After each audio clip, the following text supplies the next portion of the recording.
Hi, everybody. Hello, Um, everyone.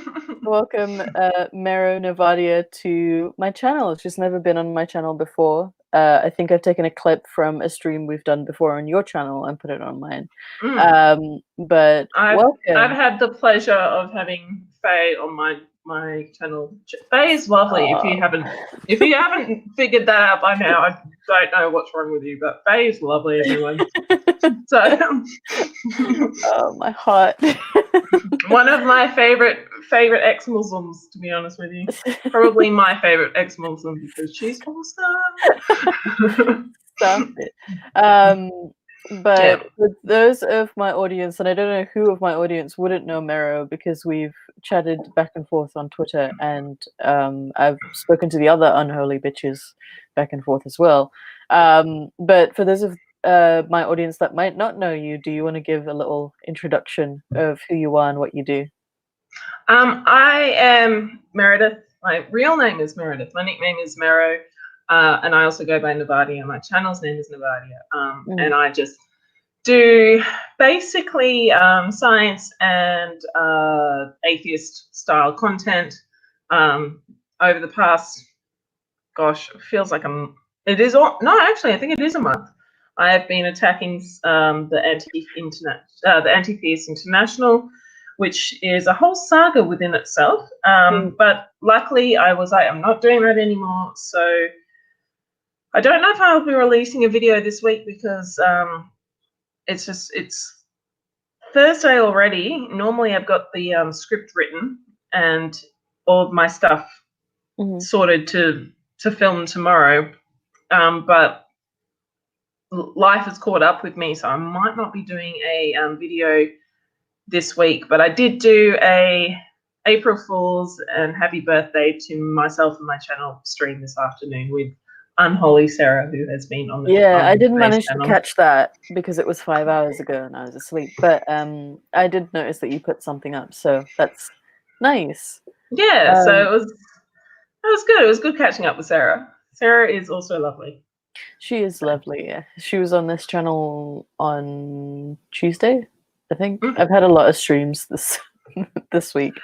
Yes, that's a thing that happens when everybody is in the middle of not doing anything. So yeah, I just contacting people like, "Are you free this week?" Yeah, I'm free anytime. Yeah, like, when does that happen?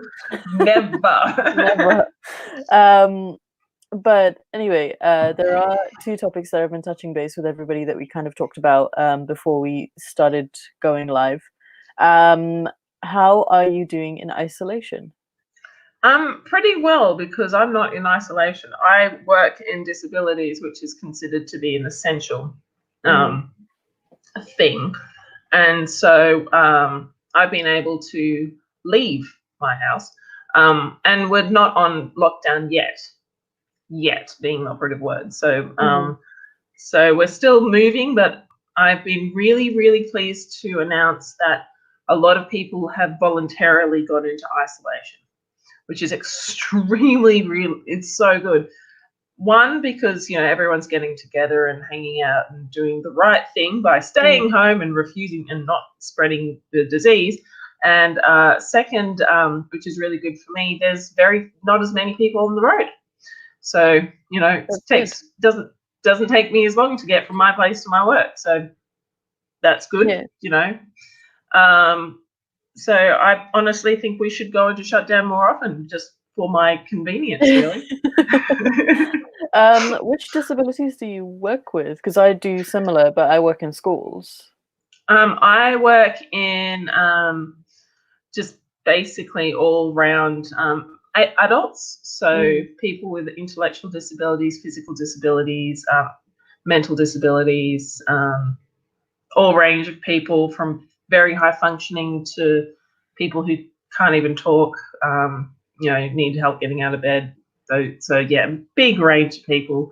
But I love my job. It's a fantastic job, and it's very fulfilling. Oh yeah, it is, and so much love. Like, oh my gosh, I can't begin to tell you how much love you get from people who have a disability. Like, they're just, a lot of them are just the most loving, caring, giving people, and just, yeah. And the good news is that if somebody treats you badly, you can just go, no, I don't want to talk to you. So yeah, we're coming into a situation in the way we think of. They are adults. Yeah. They have responsibilities as adults, and if they're not as cuddled as they used to be. They're not as overwhelmingly Babied. Babies. Yeah. So but here, unfortunately, it's not really the same. I see a lot of babying going around, especially in our schooling system, which I don't like. And a lot of people don't like me for treating them as they should treat them as an adult. But I mean, that's a whole other conversation. Yeah. But it's good that you're being able to go out and do the essential work that you need to do. I do think it's important for people to isolate. I'm not entirely clear on the reasons because my brain hasn't processed that yet. I'm just following the guidance. I'm here for. That's what I'm here for. Yeah, I told Nervardia there's 2 reasons that I brought you on. 1, to complete my set of the unholy bitches, and 2, because she's the science lady and I need science things explained to me. But before we get into that, I do want to talk about shunning. As I've said numerous times in the last few streams, the ex-Muslim community is protesting shunning all of this year. So they should. It's a little ironic that we're stuck at home for all of this, but I wanted to ask you if you have any experience with shunning, or if you've sort of like how life is after that, if you have experienced it, or do you have any stories to tell? What do you think on the topic? Okay. Not really. Not necessarily. No, I'm lucky that I was not brought up in a cult, which I'm grateful for. But we've all had friends who break up with you and just refuse to talk to you again, and that's heartbreaking. Like it's a friend, but it's still heartbreaking. Yeah. So I can't imagine what it would be like if it's like your friends, your family, your community, your social structure. Like losing one friend's painful enough. Like losing all of that on top of it. I just could not imagine it, and I have so much compassion for people who have experienced that. And it's just like, I just want to come and cuddle you. Like, it's okay, I won't do that too. Well, that's the difficulty that myself and probably a lot of other people are going through, because I'm looking for a psychotherapist at the moment. But I'm looking for one that specializes with estrangement. But a lot of the time, what I've found is that if I find one that deals with estrangement, it's usually from one person, not from everybody. So, it's a little difficult in that I need like a dishonor therapist. Actually, that's something that needs to be done. That is a big gap that needs to be filled, because I would say there's more people than not, like more people than we realize that have lost this. So yeah, I have heard of people. One of my friends, he's not in the community. I met him through a different social media outlet called Quora. He actually wanted to become a psychotherapist because he's ex-J-Dub.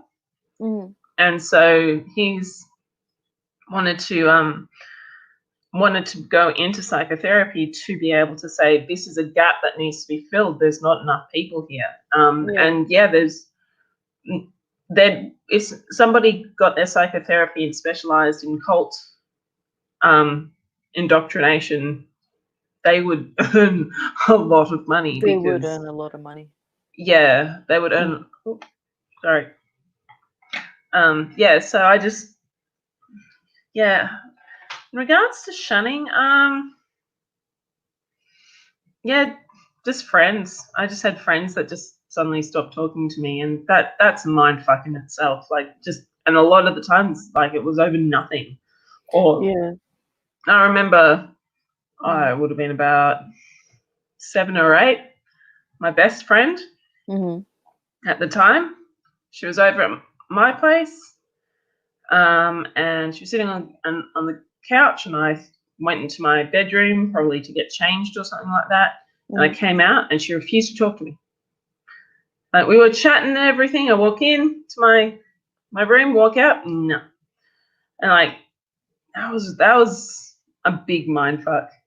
But yeah, no, Why did she 6, stop talking to you? no idea. And then she started talking again. Mm. Um, and it was like 7, 8-year-old kid, like, doing that to another 7, 8-year-old kid. So they're probably just Yeah, experimenting.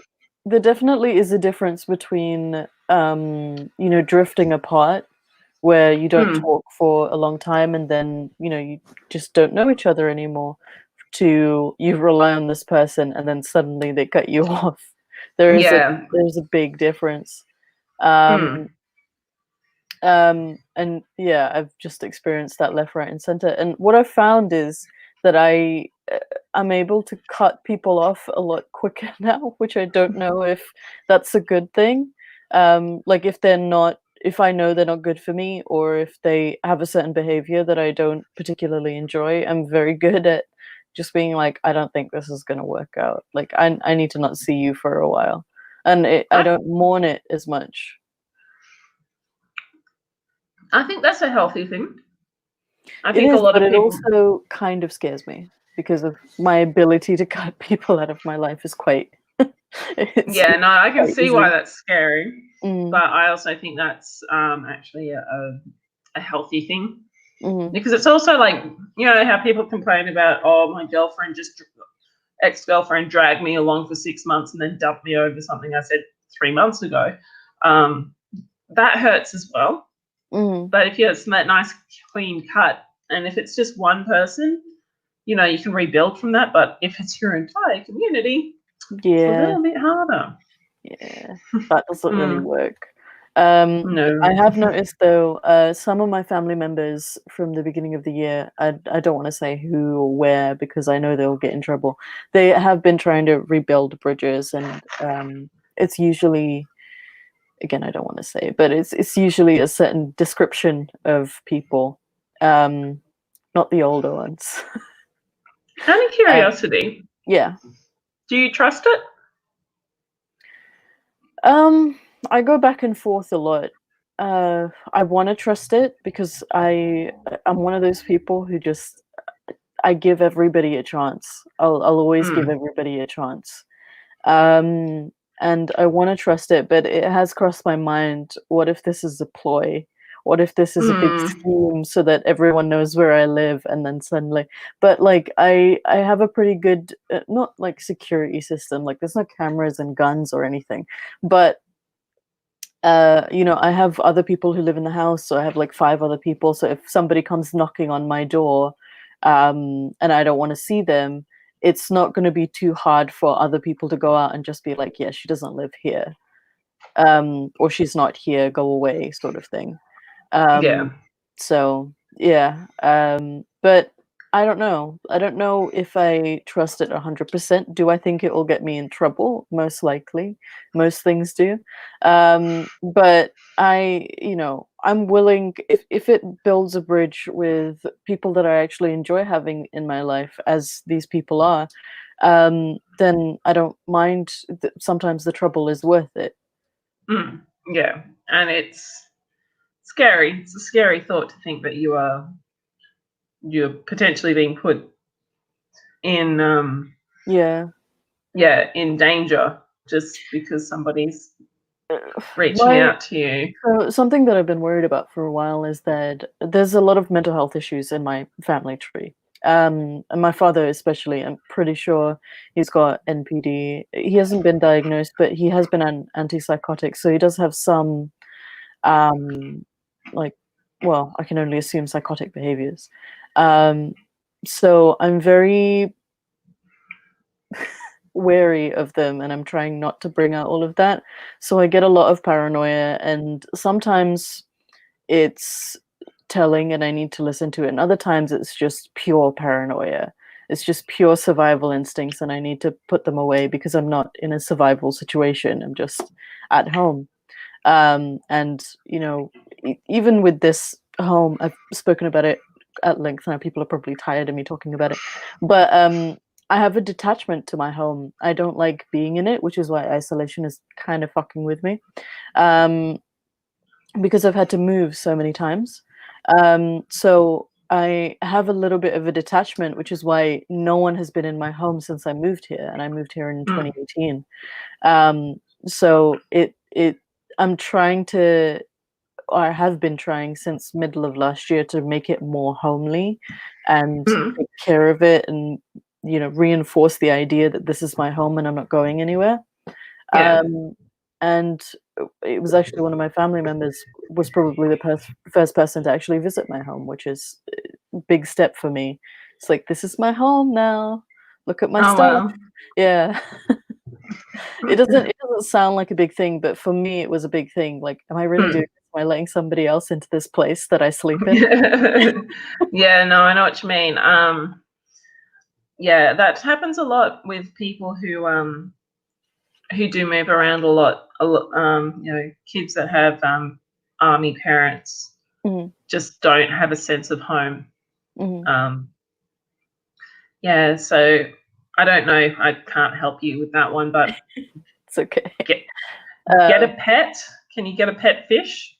um, I've wanted to get a pet for a while. I wanted a hamster. But right now, because finances are going up and down, especially with the isolation, because I'm currently being let go from, well, not let go, but because it's a 0-hour contract, they're not liable to pay me anything during this time.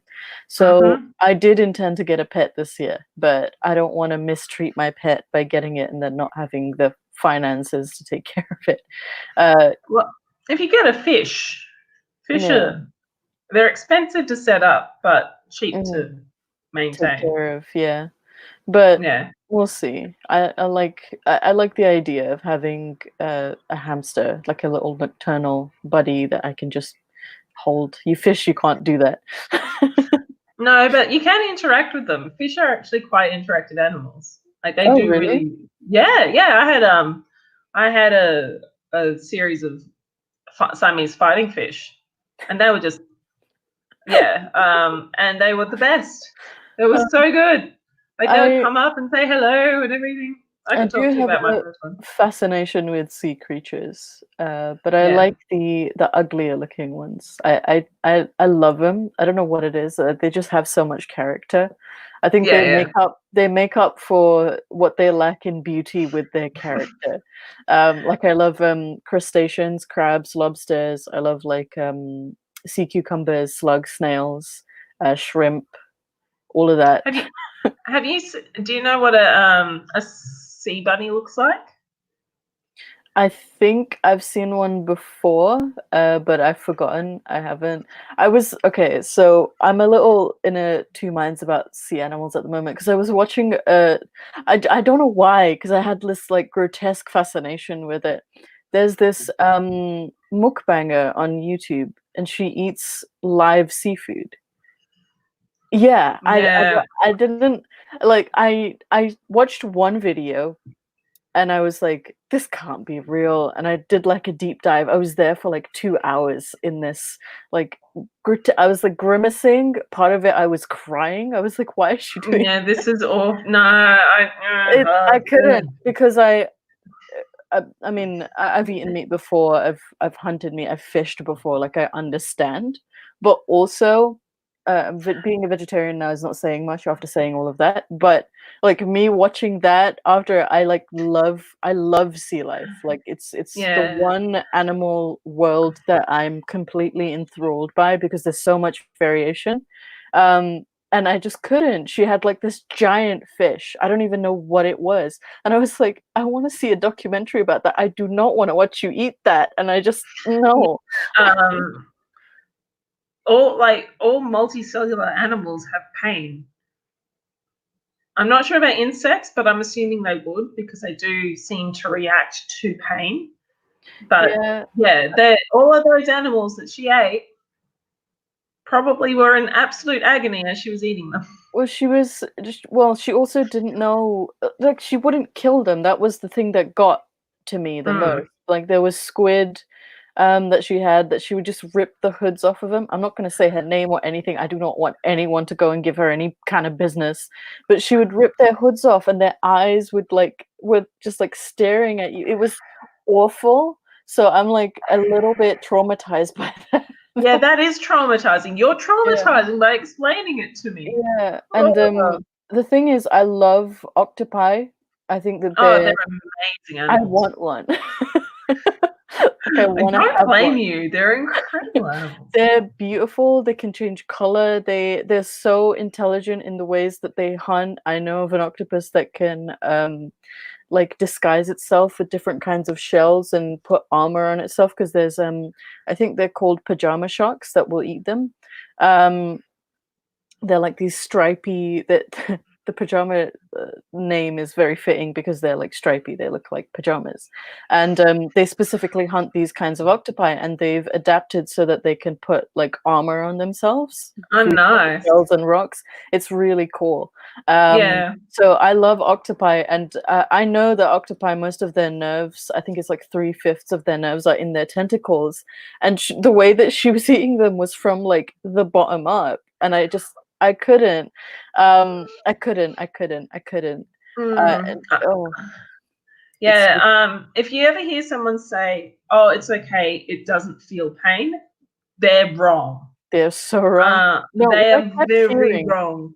because I was watching other people talk about this woman. There was a very, thankfully there were some people that were like, this should not be allowed on YouTube. It's just pure animal torture. It's torture porn, you know, like that's what that is. Yeah. And then there were some other people that were like, oh, it's her culture because she's Korean or whatever. And I was like, It doesn't matter. it doesn't I'm fucking sorry. matter. I'm sorry. It could be. It's not racism to point out something that is horrendous in someone's culture. I mean, we do it all Mm. the time in the atheist community in regards to, and it's just like, oh, it's their culture. It doesn't matter. You're causing something extraordinarily large amount of Like, I pain. just can't get on board with the fact that and it's also child friendly. Like, it's not policed. It's not. That's not child friendly. But like the way that YouTube is rated, now you have to say whether something is child friendly or not. And her videos, none of them are restricted to a certain age. They're all, Yeah, available no, for you people need to to report watch. that. Like that. Oh my That's god. for me. There was That's a this reportable there offense. was this one video. I have a love-hate relationship with sharks. I'm pretty sure I love them more than I hate them. I wouldn't say I hate them. They're terrifying in a certain sense, but I'm fascinated by them. I'm enthralled by them. I think that they're some of the most, they're not the most intelligent creatures in the ocean, certainly, but they are some of the most interesting in terms of the way that they're varied. Mm. And she had this baby shark, and she just took it out of its tank and let it like flop around on the floor for like a full 15 minutes. And I couldn't.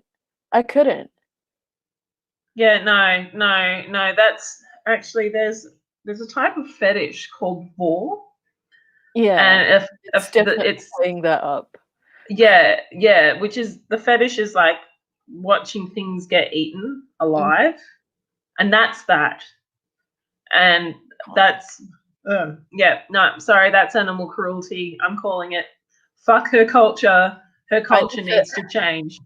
I'm sorry. I don't think that's. I genuinely don't think that's racism because Oh, I that's just not a. It's like, not yeah, okay. 'cause I was That's not reading on. through the comments while she's like fake screaming in the background. I'm reading through all of her comments, and there's some people that's just like, it was gonna die anyway. And I was like, okay, there's a difference between killing something and then eating And it torturing and it. torturing it to death, you know? Like, the Yeah. animals are suffocating, she's, like, beating some of them in some of the videos, and, like, there's blood everywhere. There was this one, like, I know I'm just constantly going into detail, but I need someone else to suffer through this with me. Um, Yeah. No, I appreciate that. Thanks. but there was this one where I can't remember what was in the tank. I don't wanna know what was in the tank, but she just poured salt all over it, and it's just writhing, and I'm like, "No, Oh, was it that no." one that where it's like the gooey duck? There is this. Okay, let's Yeah, go I on know to what one of. is? Oh yeah. So gooey duck is like this thing. It's about Uh, the shell's about this big, and Yeah. then just trying to. So the shell's about that big.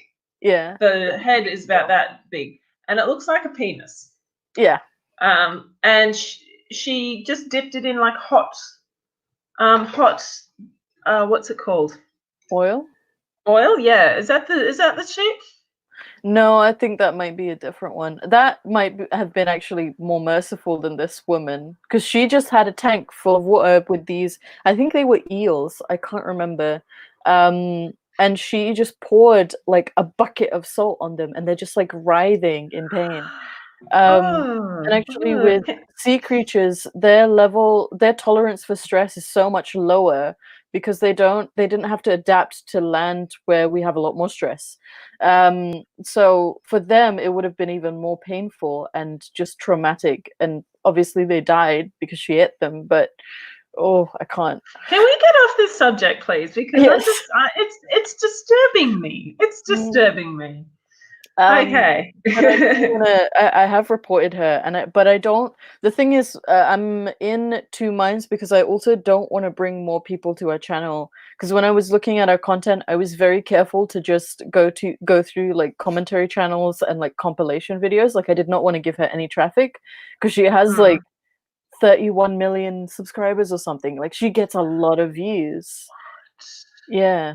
Oh, yeah. Well, she's never going to have her channel taken. If she's Oh. got 31 million subscribers, She's been around since 2018. Nothing's been done about her. That's YouTube hypocrisy. It's fucked That up. is that's YouTube hypocrisy. I don't Where even know how this happened because I follow a lot of commentary channels, and one of them was talking about her, and they were kind of like laughing and being like, "Oh, this is so ridiculous," and I'm sitting there and I'm like, "This is horrifying." Like this is Saw, but on a sea creature level. yeah, this is that, and it's not even sore because they didn't do anything wrong. Exactly. Like at least with Saw, he's punishing people. Yeah, at least they did something wrong. Yeah, he's teaching them something by killing them. Exactly. Also, Saw is fake. This is real. Yeah. No, she should get shut down. She needs to be. I she think needs there are to a couple be. of petitions. There are a couple of petitions that I can share later, but yeah, that's how my night was spent. Like I was just going through, but I do want to fish at some point. Yes. Okay, now I'll go back to where we started. What YouTube has done is out of nowhere, it started suggesting acrylic paint pouring to me. Mm-hmm. Like I'm not an artist. I've never. I think it was just that YouTube's just gone. Everyone's stressed here. Have some ASMR. And I'm like, yeah, YouTube didn't do that with me. They were like, be more stressed, anxiety. Yeah. No, I do strongly suggest to anyone who's watching, like, who needs to chill out, watch acrylic paint pouring because they have pretty piano music and it's all the pretty colors and just the shapes that the acrylic makes. And I've just been watching all of Jenna Marble's content. Who's Jenna Marble? She's she's like an old school YouTuber. She used to do a lot of like what girls do, what boys do kind of videos, but now she's like in her 30s and she just does whatever the hell she wants, and I love it because she doesn't care. Like the level of I don't give a fuck is just up here. I love it. Nice. I think the last video she did was like a get ready with me where she's like doing her makeup and she's just talking. But those are the kinds of videos that I like. It's just people talking about whatever they're doing. I don't know why. It's like human interaction. People. Yeah, I just like certain types of people and I want to know what they did that day. Yeah, it's human interaction, as sad as that sounds. It is actually human interaction where you're sitting down and listening to someone else talk shit. Yeah. And that's what we need. As a social species, that's what we need, is someone to listen and talk shit with. We are social creatures, so we need that. I actually wanted to arrange a game yesterday. I wanted to arrange Cards Against Humanity, but everybody's in different time zones. And I can't get it. I can't get everyone in the same bucket and just be like, let's play a game. So yeah, that didn't go through. But Nerdy Rodents asked, would you shun someone who did that to animals? I would definitely sit them down and yell at them. We'd need to have a conversation, or I'd prison. have a conversation. And if they continue to do that, I would probably call the authorities. And yes, I would shun somebody who would do that to someone. I absolutely would, because and also in a way it's a little bit psychopathic. I mean, there's a link. There's a link between people who are cruel to animals as children, like, and who torture animals as children, to torturing and killing people as adults. There is actually a very, very strong correlative link. Well, I mean, when I had like a fascination with serial killers, because I go through phases where I research different things. I was looking into Jeffrey Dahmer, and I think that was the last one I looked into. But he had a fascination with dead animals and torturing animals when he was really young, and then well, we know what happened then. But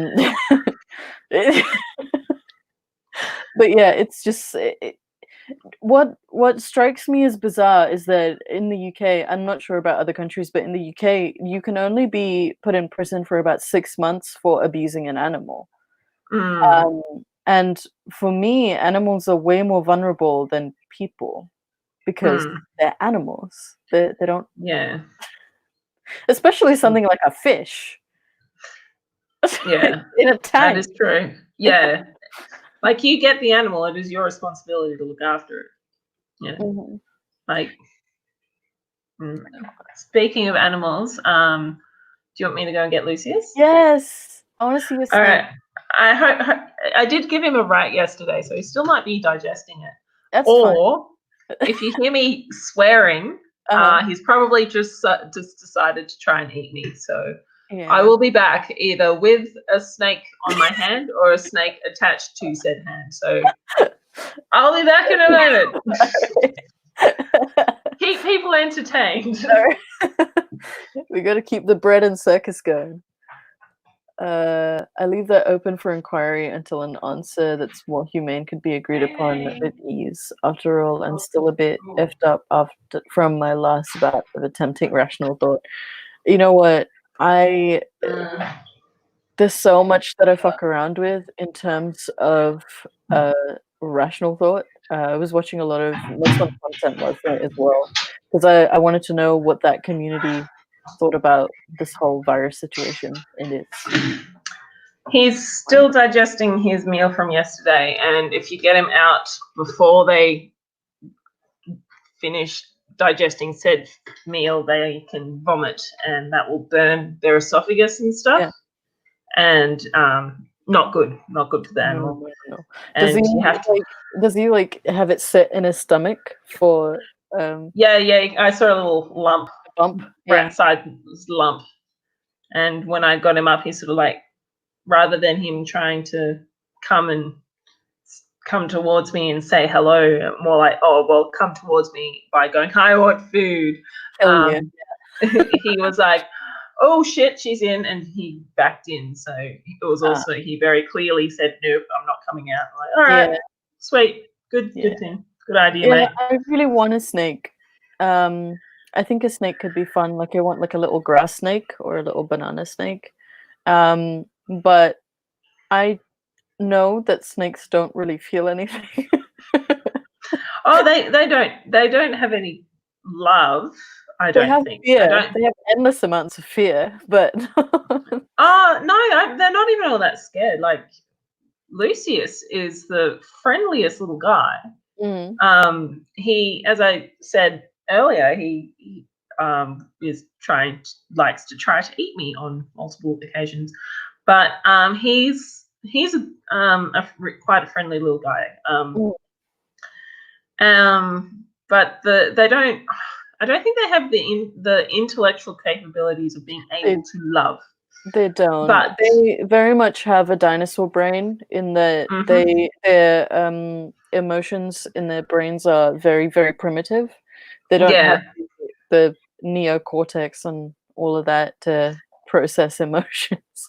Well, they do have the core emotions of fear, comfort, hunger, if that's an emotion, or hangry. They have the survival ones. They have the survival ones.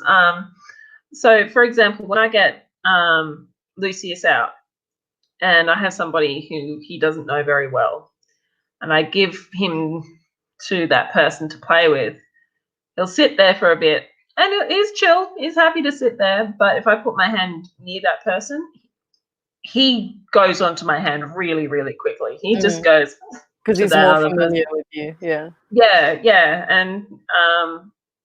and he's really comfortable with me. Like he'll fall asleep on me. Aww. No worries. I mean, he doesn't have eyelids, but he just kind of curls up and then stops. And that's how you know when the snake is asleep, is when they stop. He's also cold-blooded, right? So if he's not warm, he'll just just stop anyway. Wrap up and just go, "You're nice and warm." Aww. He's so adorable when he's not trying to hear me. No, I've always had a fascination with animals, but I think it's unfortunate that I've never really had any. I had fish when I was really young, but my dad kind of killed them all by accident because he cleaned the tank wrong. He must have cleaned it with like a product that wasn't fish safe. Fish friendly, yeah. Yeah, I think he cleaned it with bleach because he was tired of it getting so dirty, and I was. Yeah, that would kill him. So all of our fish died, and then we just didn't get any other animals. But I've always wanted an animal. So I really want to get one, and I've been like telling myself I'm going to get one. I just need to get to this much of financial security, and I've just never gotten there. Yeah. But yeah, a fish, a small animal, or just like a rodent, I would love because I just want to play with it. I don't know much about the upkeep of rats, but I do know they can get a bit smelly. That's fine. I'm smelly too, so. But at least with my experience with Lucius, they're not expensive to keep. Okay. I buy his food from the pet store. I know if I try and source them online, it'll probably be significantly cheaper. But the pet store I can get loose in the house. Pardon? Do you ever let him loose in the house? No. If you do, they're gone. You'll never see them again. Oh, okay. Yeah. I do get him out, obviously, but I'm watching him like a hawk. Yeah. Yeah. He once actually climbed into the back of my couch. That was so stressful. He was fine. Oh my gosh. He was perfectly fine. Yeah. But for me, I'm like, so worried about him. My baby.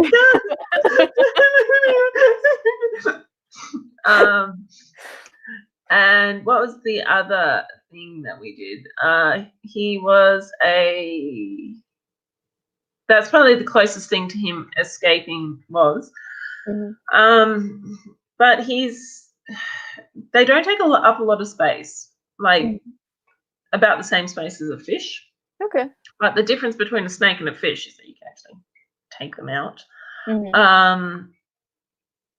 Electricity wise, they're big expensive because you need the heating elements and things like that.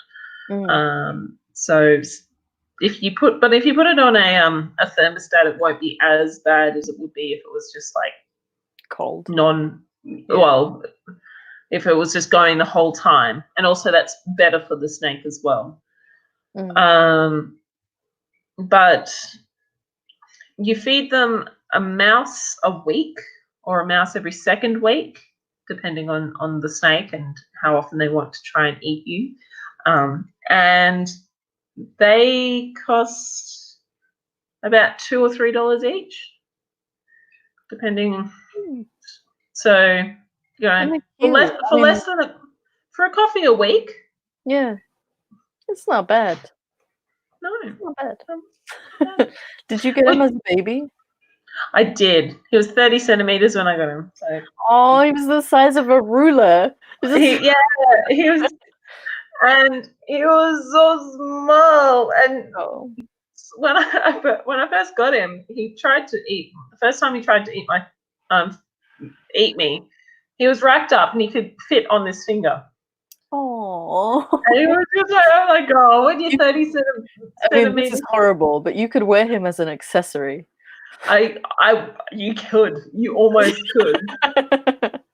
And I was wrapped up around my finger. I was like, oh my god, it's so cute, like a little finger, and it's just and now when you try, is it like a nip or is it like a bite?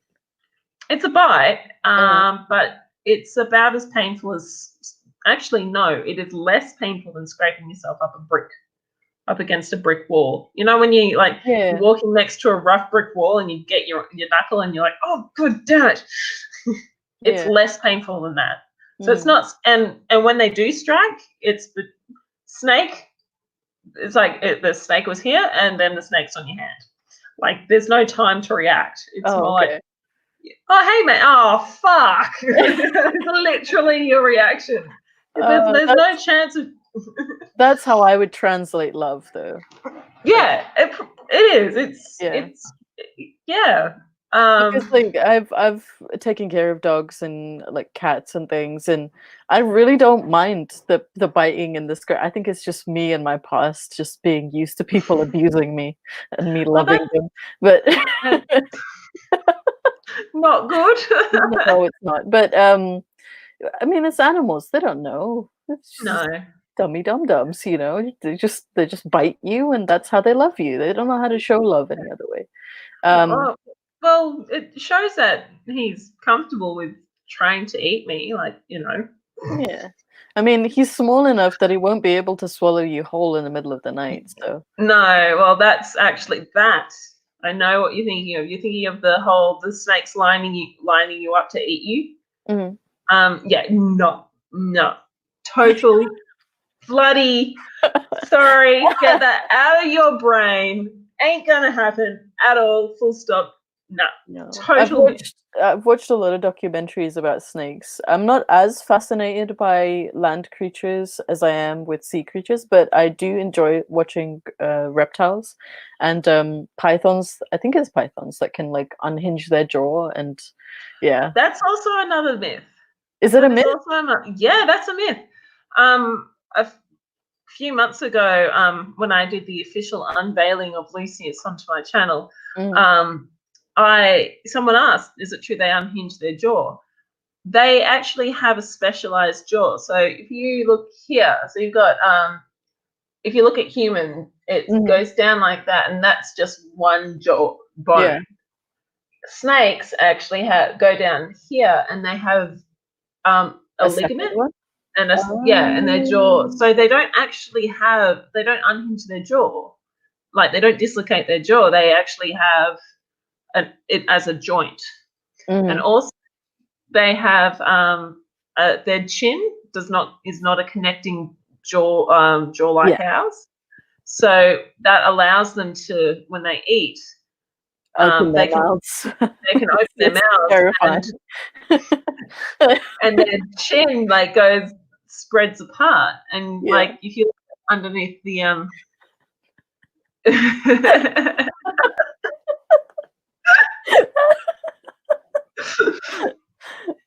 and if you look underneath the snake's chin, there's this line, because that's where the skin is able to spread apart. Is it like a soft spot they have like here? You know how babies have like a soft spot?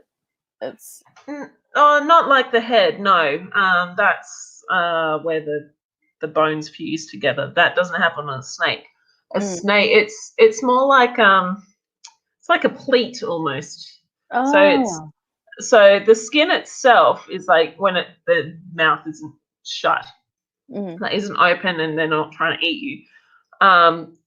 It looks like this, but in between my fingers here, there's like skin, and so when they open up, the skin stretches out.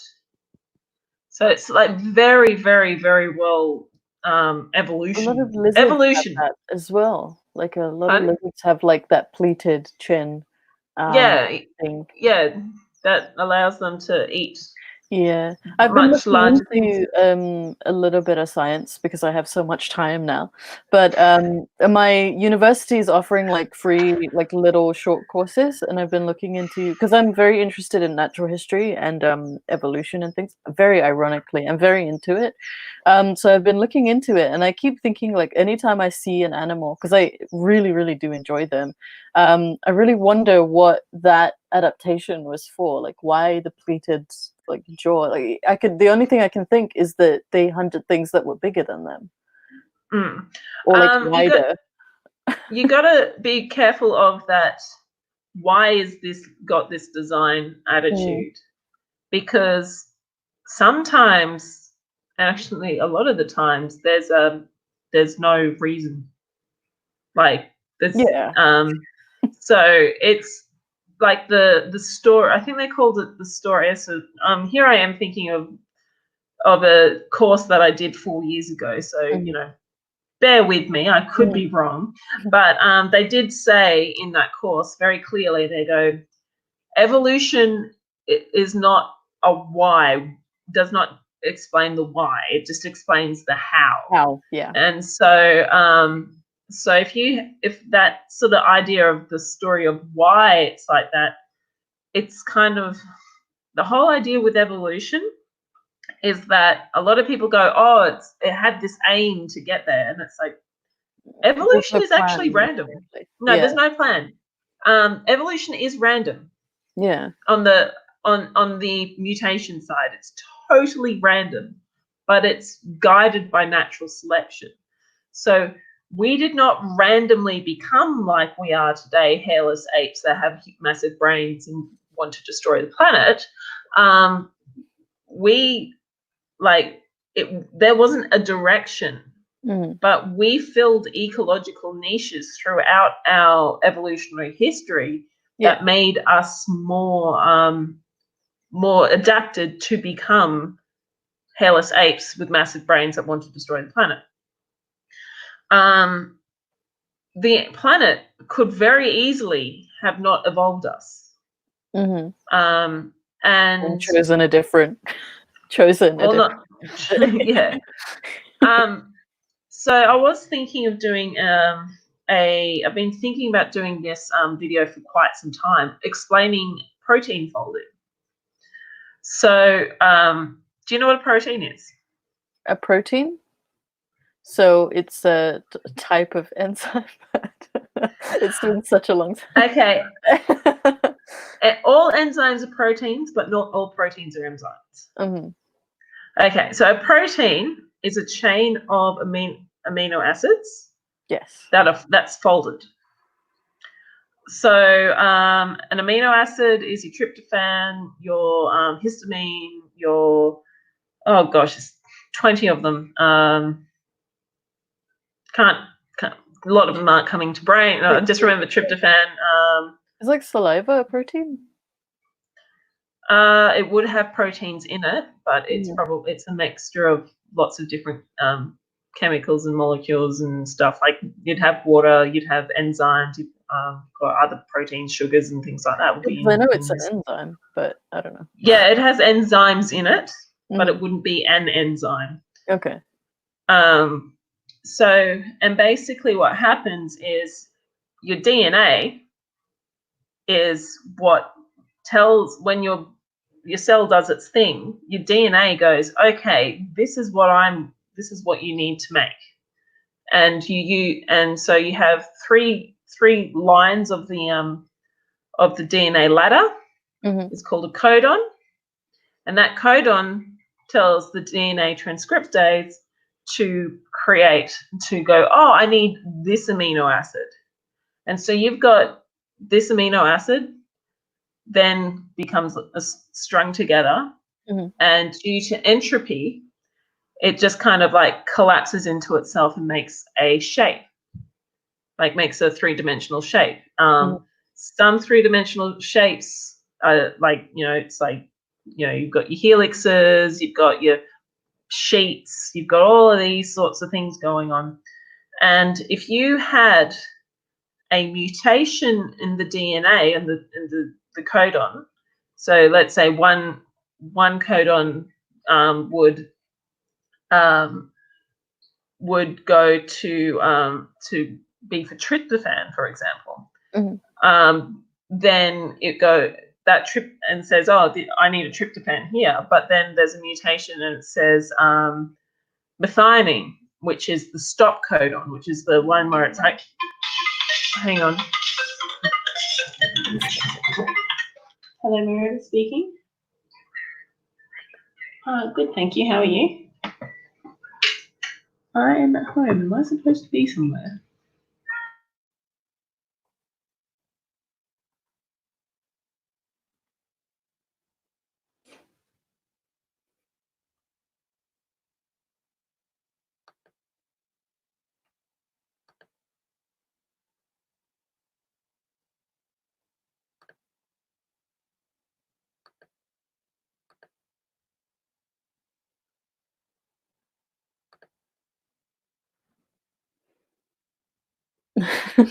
Yeah, she always does. That's why I wanted to bring her on, because I'm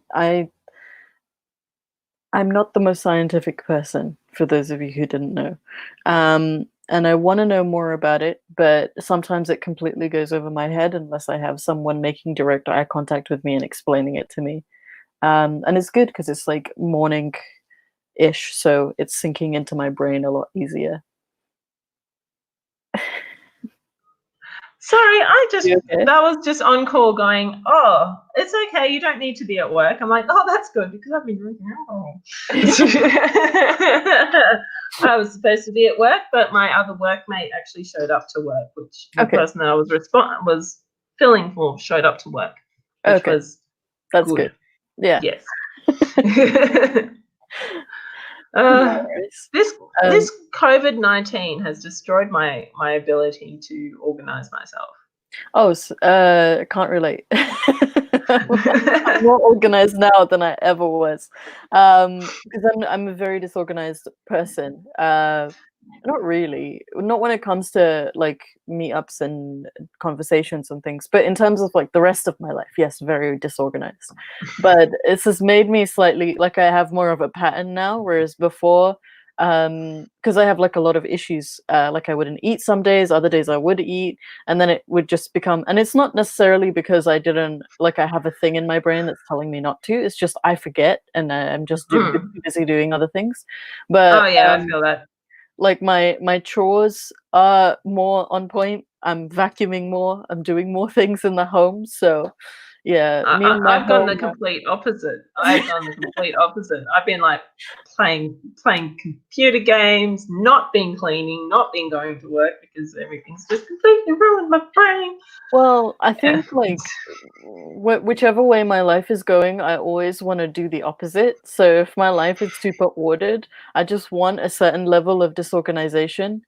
And if my life is completely disorganized, I need the sense of organization. So I don't know. I like maintaining the balance. I also really enjoy the disorganization. Yeah. Well, you can come over to my place and just go, oh, we can organize. Well, like I remember when I was a kid, I used to do this thing where I was always super messy as a kid. Like not necessarily dirty, but like my clothes would be everywhere, my books would be everywhere, and my mum would come in and she would always be like, "How do you find anything?" But with me, I always knew where everything was because I know where I left it. It's all disorganized, but to me it makes sense. And I know that when I was angry, if I was like super angry, it doesn't matter about what, but if I was super angry, then I would get to like organizing everything. I'd take all my clothes out of my cupboard and I'd just sit there and like angrily fold them and put them back. So you're an angry cleaner then. Yeah. If I had like a bookshelf, I would take them all out, throw them all on the bed, and then I'd just slowly put them back in alphabetical order. Do you use a Dewey system? Huh? Do you use the Dewey system? What's that? That's the way that libraries do it. Like they organize it into like sort of I don't know how they do it, but that's the way. That's the organizing system for libraries. Libraries, yeah. Yes, To the be Jewish fair, I one. didn't have a lot of books because I wasn't allowed to read a lot of fiction. So the books that I had were all like religious texts and important things and school books. So I would just put them in order of like the set that they're in. Like I put my favorite subjects first, so like history and English and all of that, and then like my science books would be right at the bottom because I didn't like science. Now you're talking to me. Yeah. Well, I enjoy science now, but I think with science, what my struggle was that I didn't like being tested. Because Mm, I was very I used to embellish a lot of my work because I'm more of a literary person. So and the problem that I'm struggling, I was like ranting at my friend the other day because I'm doing a psychology degree, which is very scientifically based. Maybe it's not like a high science, but it is a science. And I was telling her like I could have done English literature, I could have bullshit my way through a degree, but instead I'm doing a science and I have to know things and I don't. how dare I do this to myself? She was like laughing and she's like, no, it's good that you're doing something out of your comfort zone. It's like, it's not even outside my comfort zone. I enjoy psychology. I just hate being tested on it. Um, it's this constant love hate relationship, but I like that I'm like branching out in my free time, and I enjoy documentaries and things around it. As long as I have like a marginal understanding of it, it's good enough for me in my brain. Fair enough. Fair um, enough. And that's a lot of the times that's all you need to know. mhm, I mean, I did physical chemistry and I'm also majoring in chemistry. I'm majoring in chemistry and microbiology, but I'm also mhm. doing phys chem. Yeah. I did phys chem, and that's nothing to do with microbiology. And I just bullshitted my way through that entire course. Got a 7. I went to 2 lectures Mhm. and Mhm. I read the notes and I ended up with a 7. I'm one of those assholes. Well, see, like I'm a distance learner, so nothing has changed in terms of my study pattern. Actually, I regret covering all the material that I needed to cover early because now I have nothing to do. Um, Use it again. Go over it again. Then you'll be Yeah, like extra actually, something that I used to do because I work in schools anyway, and my job isn't like super demanding. So what I would do is I would like cut out the sheets of cut out chapters and staple them together, and then just take them with me into class. And whenever my student was okay and they were doing their own work, I would just be sitting there highlighting and going through my own work. yeah. A lot of my friends were horrified. They're like, "How dare you cut up a book?" I was like, "My book." You're burning it. As much as I've wanted to do it to my chemistry textbooks, I still have not burnt them. No, I wouldn't burn a book, I don't think. Definitely cut them up and destroy them in other ways, but it's just easier for me instead of like carrying in my giant textbooks because they're heavy and also Oh, they are. like this is what they look like after I've cut them up. Like they're tiny and thin now, but like this was like this fat, and it's heavy and I can't take it into class and act like, oh, I'm here to work, but also to study. Um, Yeah, so yeah, it's a lot. So yeah, and I've covered all the material and I'm going through it.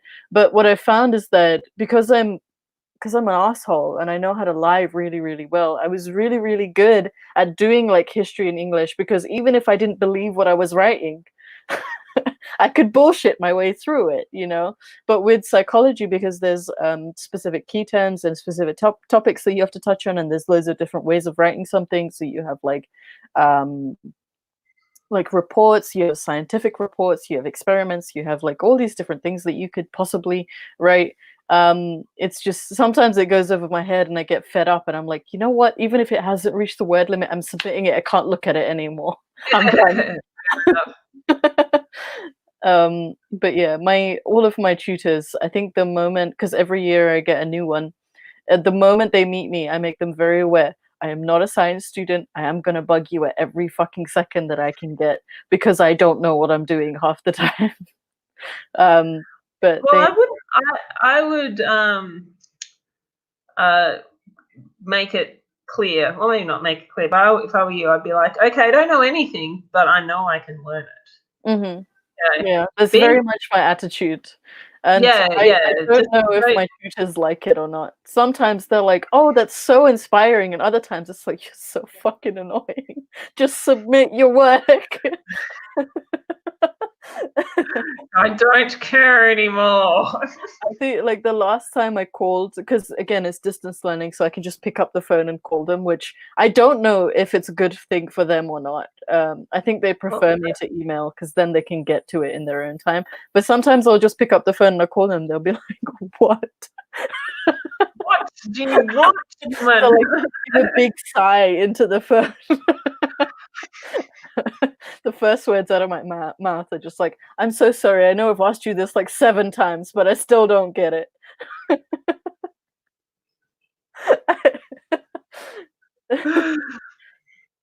Fair enough.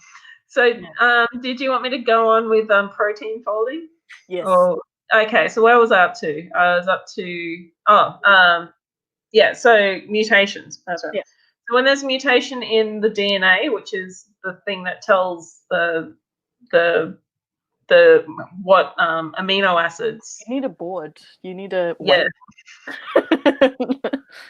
I don't even have a piece of paper near me.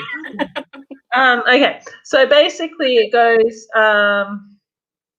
your DNA tells the transcriptase Mhm, what what amino acids they need mhm, um, to make a protein. So if you think of it this way, a protein is made up of amino acids, which are like your letters yeah.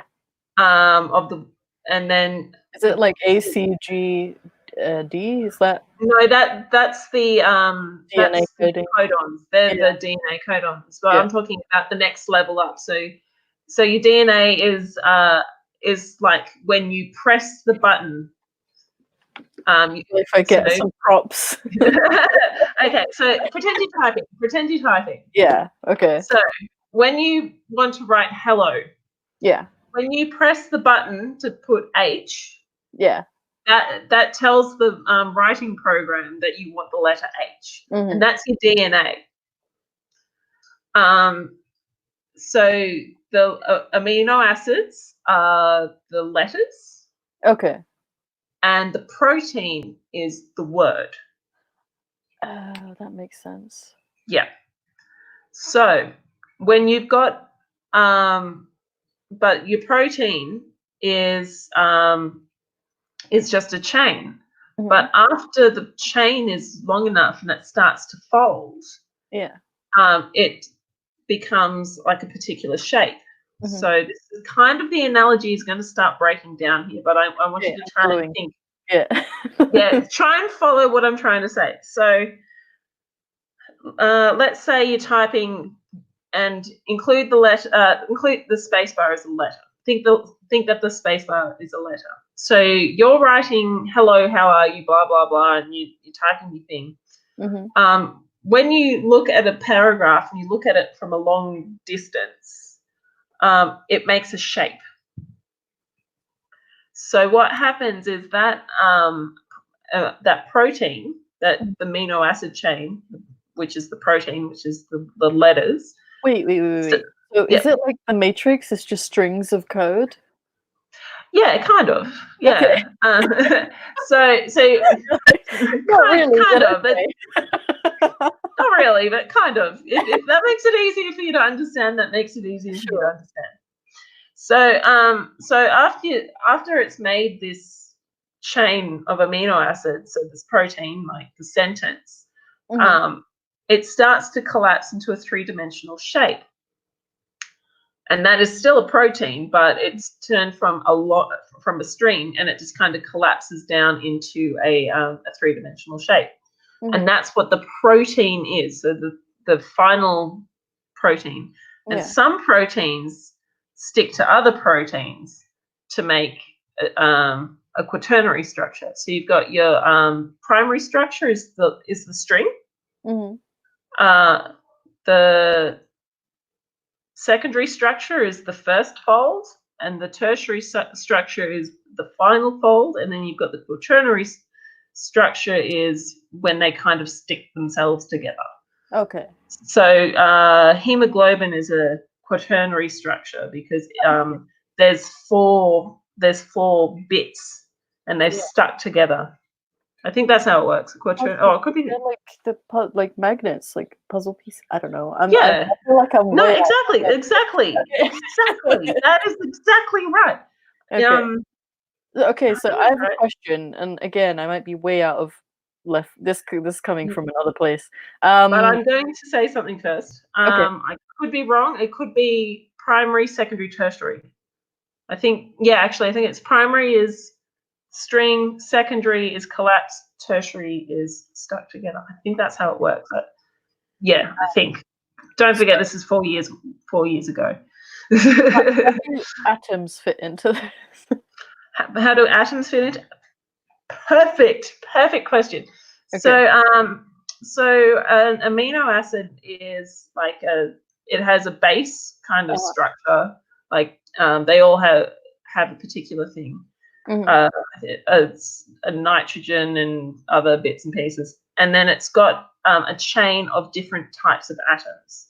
So if histamine, if I remember correctly, only has a hydrogen coming off this, this base bit. So so let's think of it as Lego.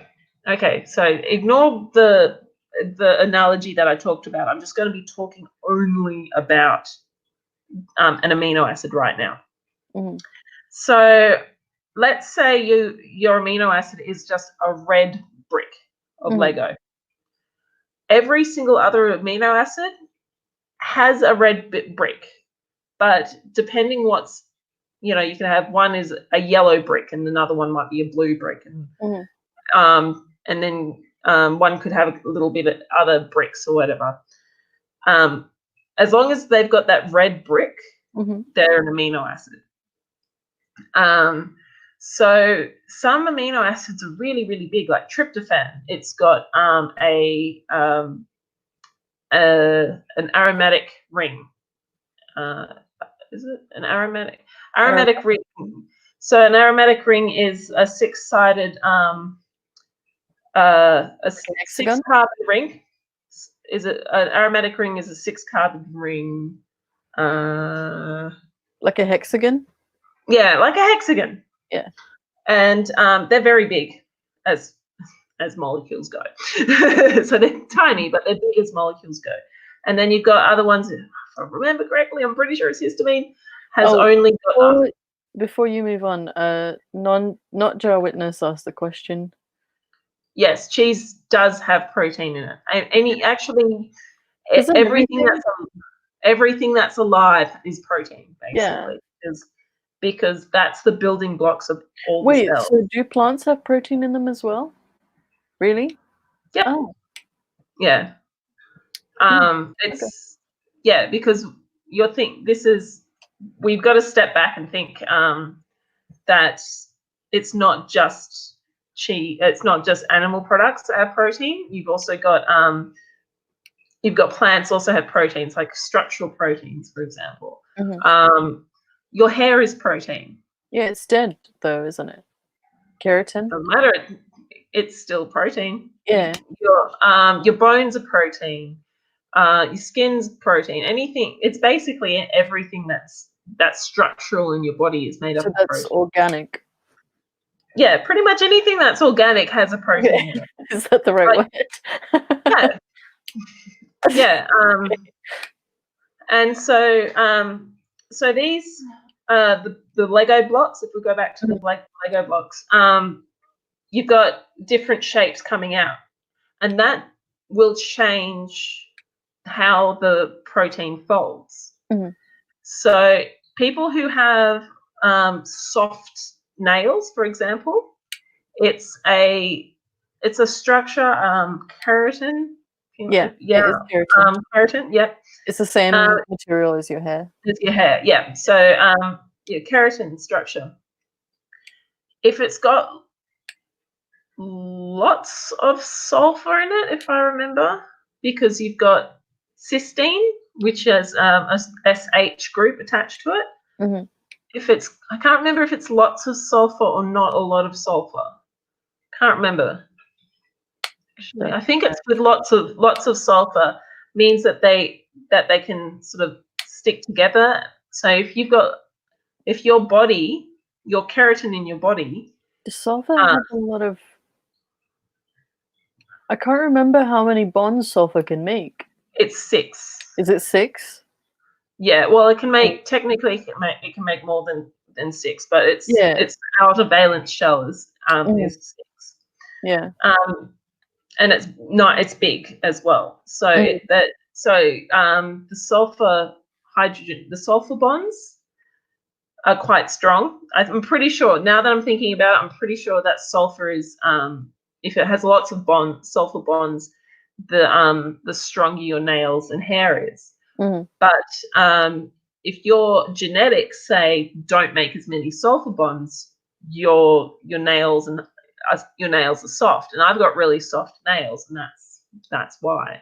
Because keratin is my nails have gotten softer. My nails used to be super hard, but they've got, and my hair, but my hair's been through a lot. Yeah.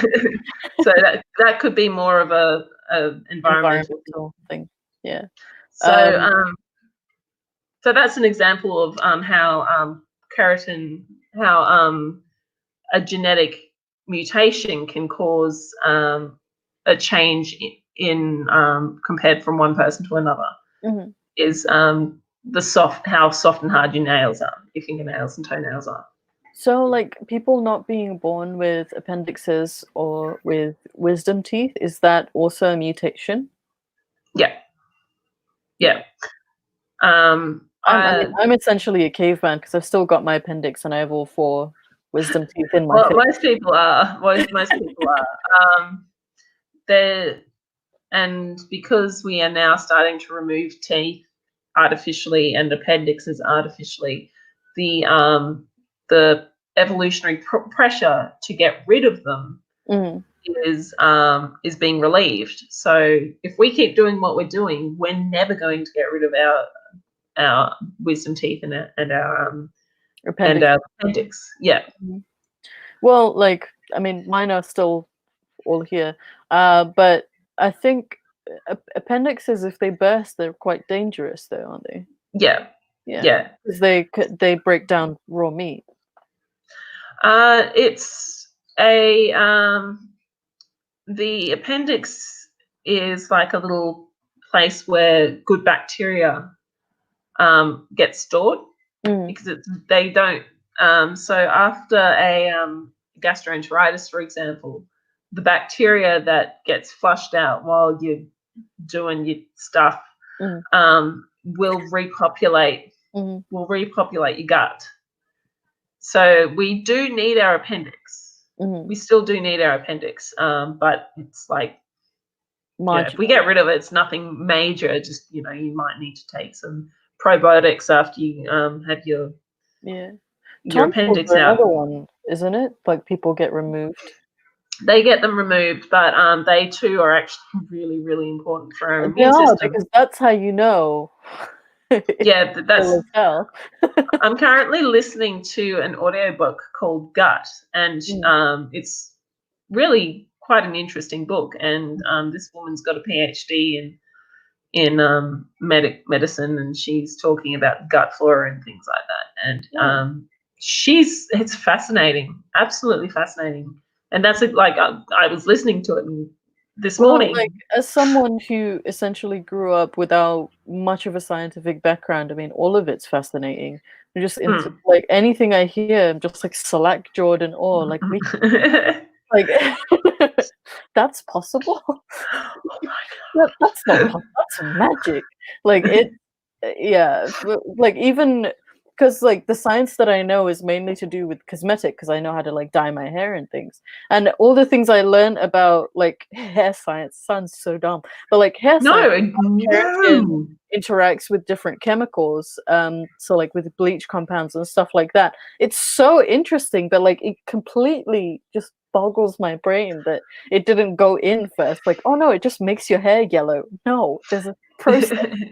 There is a process. Actually, I bought some hair removal cream. And of course, me being me, I decided to look up the active ingredient, and the active ingredient has sulfur in it. And as soon as I saw the shape of it and I knew what cysteine looked like, I just went, "Oh, that makes perfect sense." It was just like, It's just like an as soon as I saw it, I was like, I know what's happening in there. I can even take you through the chemical reaction as to why this destroys your keratin. It's great. Like once you know how things work. I mean, sometimes it doesn't really do much, but it's fascinating either way. Oh yeah. We got a few comments. So, Bitcoin billionaire said, "Just saying Nervardia is a hottie and she will be a high income earner." He wants an older sugar mama like Nervardia. Well, you're the Bitcoin billionaire. Bring it on. The new power couple of 2020. Sorry, not that. Nerdy Rodent says, "Are all proteins equal?" Well, there's no equality. They're just all proteins. Some are longer, some are shorter, some kill you, some don't. Like it all depends. What proteins kill you? Mutated ones. Like, you know, you've got 5% of cancers are caused by proteins being like by mutations. Then you've got prions. Prions are really fascinating. Or you might know them as prions. They are misfolded proteins. Are they angry folded? Yeah. Okay, you've heard of foot and mouth disease? No, mad cow disease. You've heard of mad cow disease? Yeah. And have you heard of Jacob's? I can't pronounce it. CJD?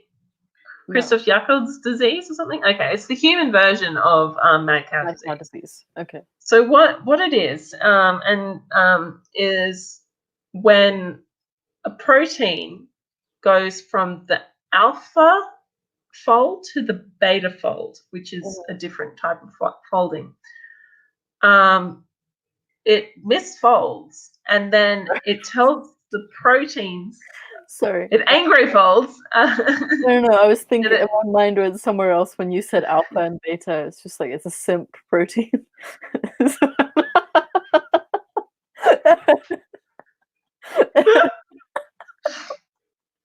I couldn't stop smiling.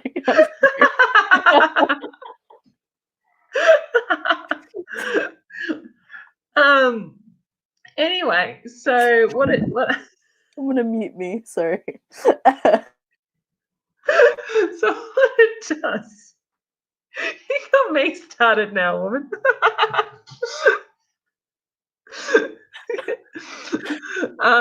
So what it does is it goes unfolded like this, and then it tells the proteins surrounding it to fold in the incorrect way.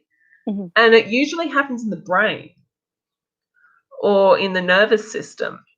And as it's doing that, as it's telling the proteins around it to constantly misfold, it sort of starts spreading out. And from diagnosis to death is usually about 3 weeks. Oh shit. Yeah, like then there's no cure.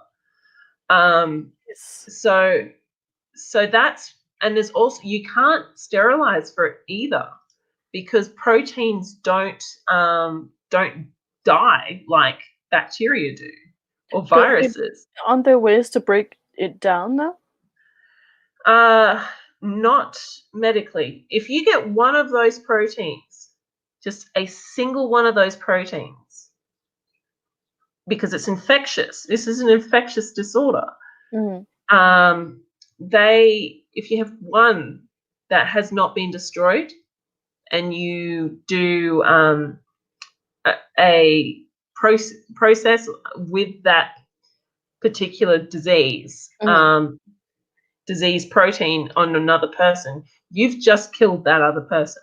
Oh shit. It just takes one protein. So I used to work in the sterilizing department in a hospital. And if somebody came in with a family history of CJD, so family, because it's, proteins could be genetically related, what they would do is they would bring in the equipment, you wash it as per you normally do, then you stick it in by itself into the dishwasher. So you scrub it all off, put it into a dishwasher. The dishwasher does its thing. Meanwhile, you get rid of everything that has touched. So the wash basket, you clean everything really, really, really well in the dirty side. So it goes through the dishwasher by itself, and then they put it into the dryer by itself. They basically sterilize the inside of the dishwasher. They dry the things. Mm-hmm. You wrap it up. You put it by itself in the sterilizing thing. It goes in a higher temperature but a shorter sterilizing thing, because it actually will mutate in the sterilizer. Mm-hmm. And then you take it out and you incinerate. Yeah, I thought you were leading up to you burn it. Yeah. You do. Yeah. You That need sounds, to. it sounds like a biological weapon. It pretty much is. Because Jeez. it like you've heard of people eating the like not people, yeah, but you've heard of cannibal The tribe. disease that cannibals get. Yeah, Yeah. that's a prion disease, and that prion disease happens because they ingest the proteins, which then infects the brains of the people who. But isn't that how mad cow disease started though? Because they were feeding cows cows? Yeah. Yeah. Wow. Yeah. Shit.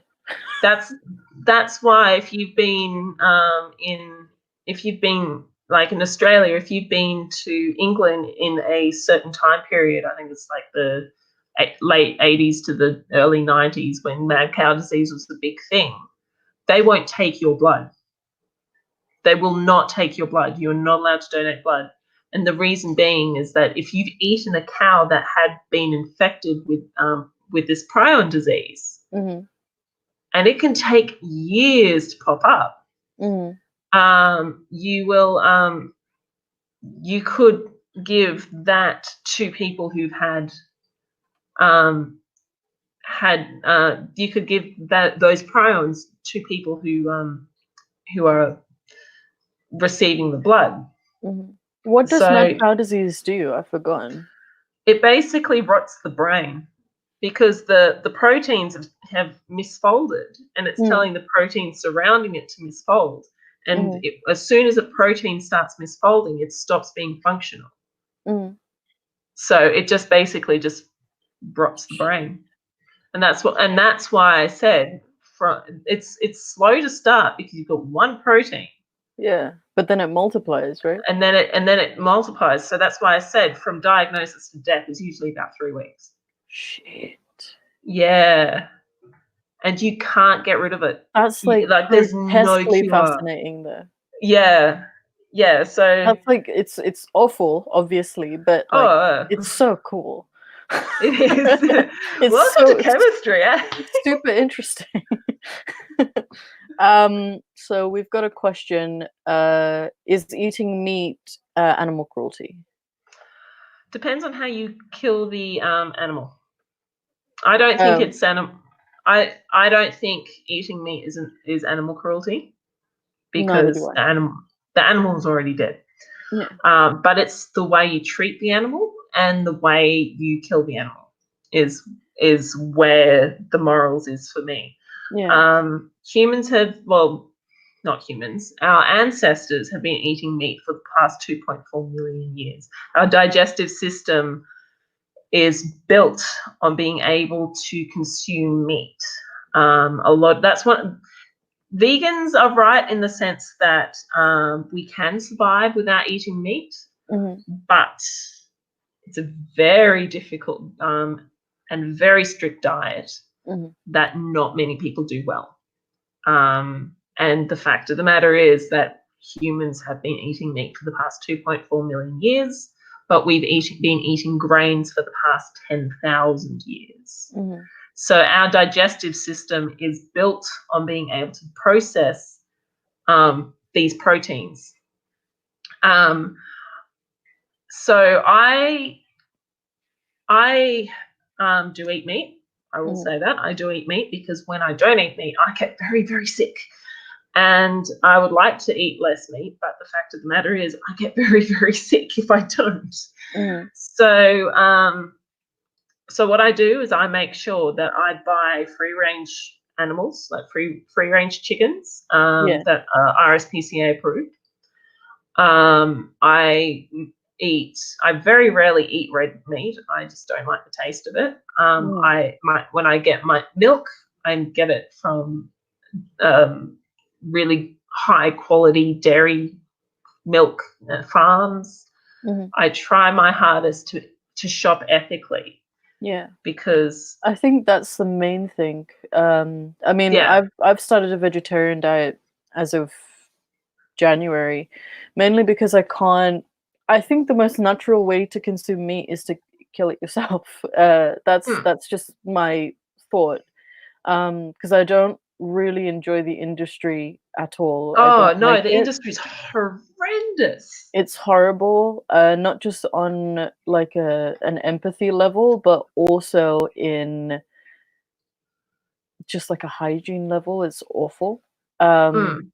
It is. It's horrendous, but also, and also, I feel like it's desensitized a lot of people to what meat is.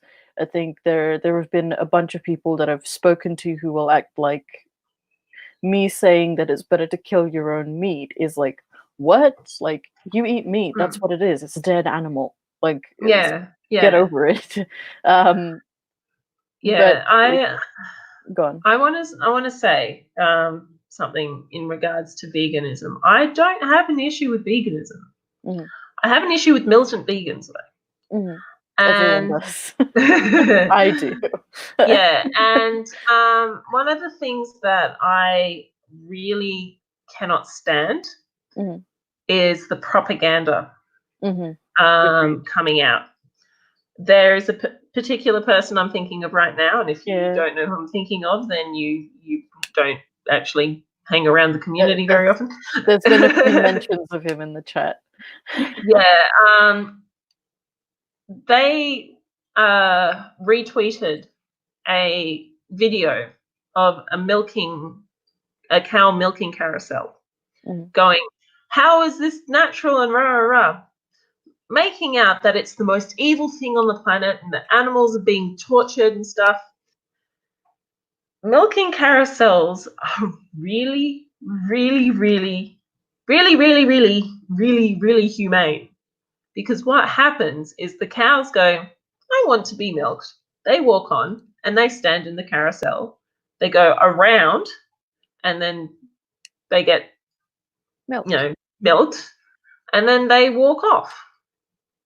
And they're in this uncomfortable position for a couple of minutes. Yeah.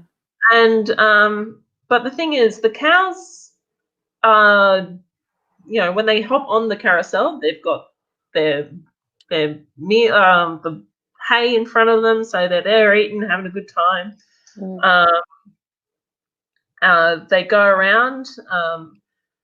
Unfortunately, we have bred cows to be producing a lot of milk. So if they don't get milked, they get mastitis, they get sick, and they have a horrible death. That is just part of their genetics. It is what we have done. Castro tried to do that to another level.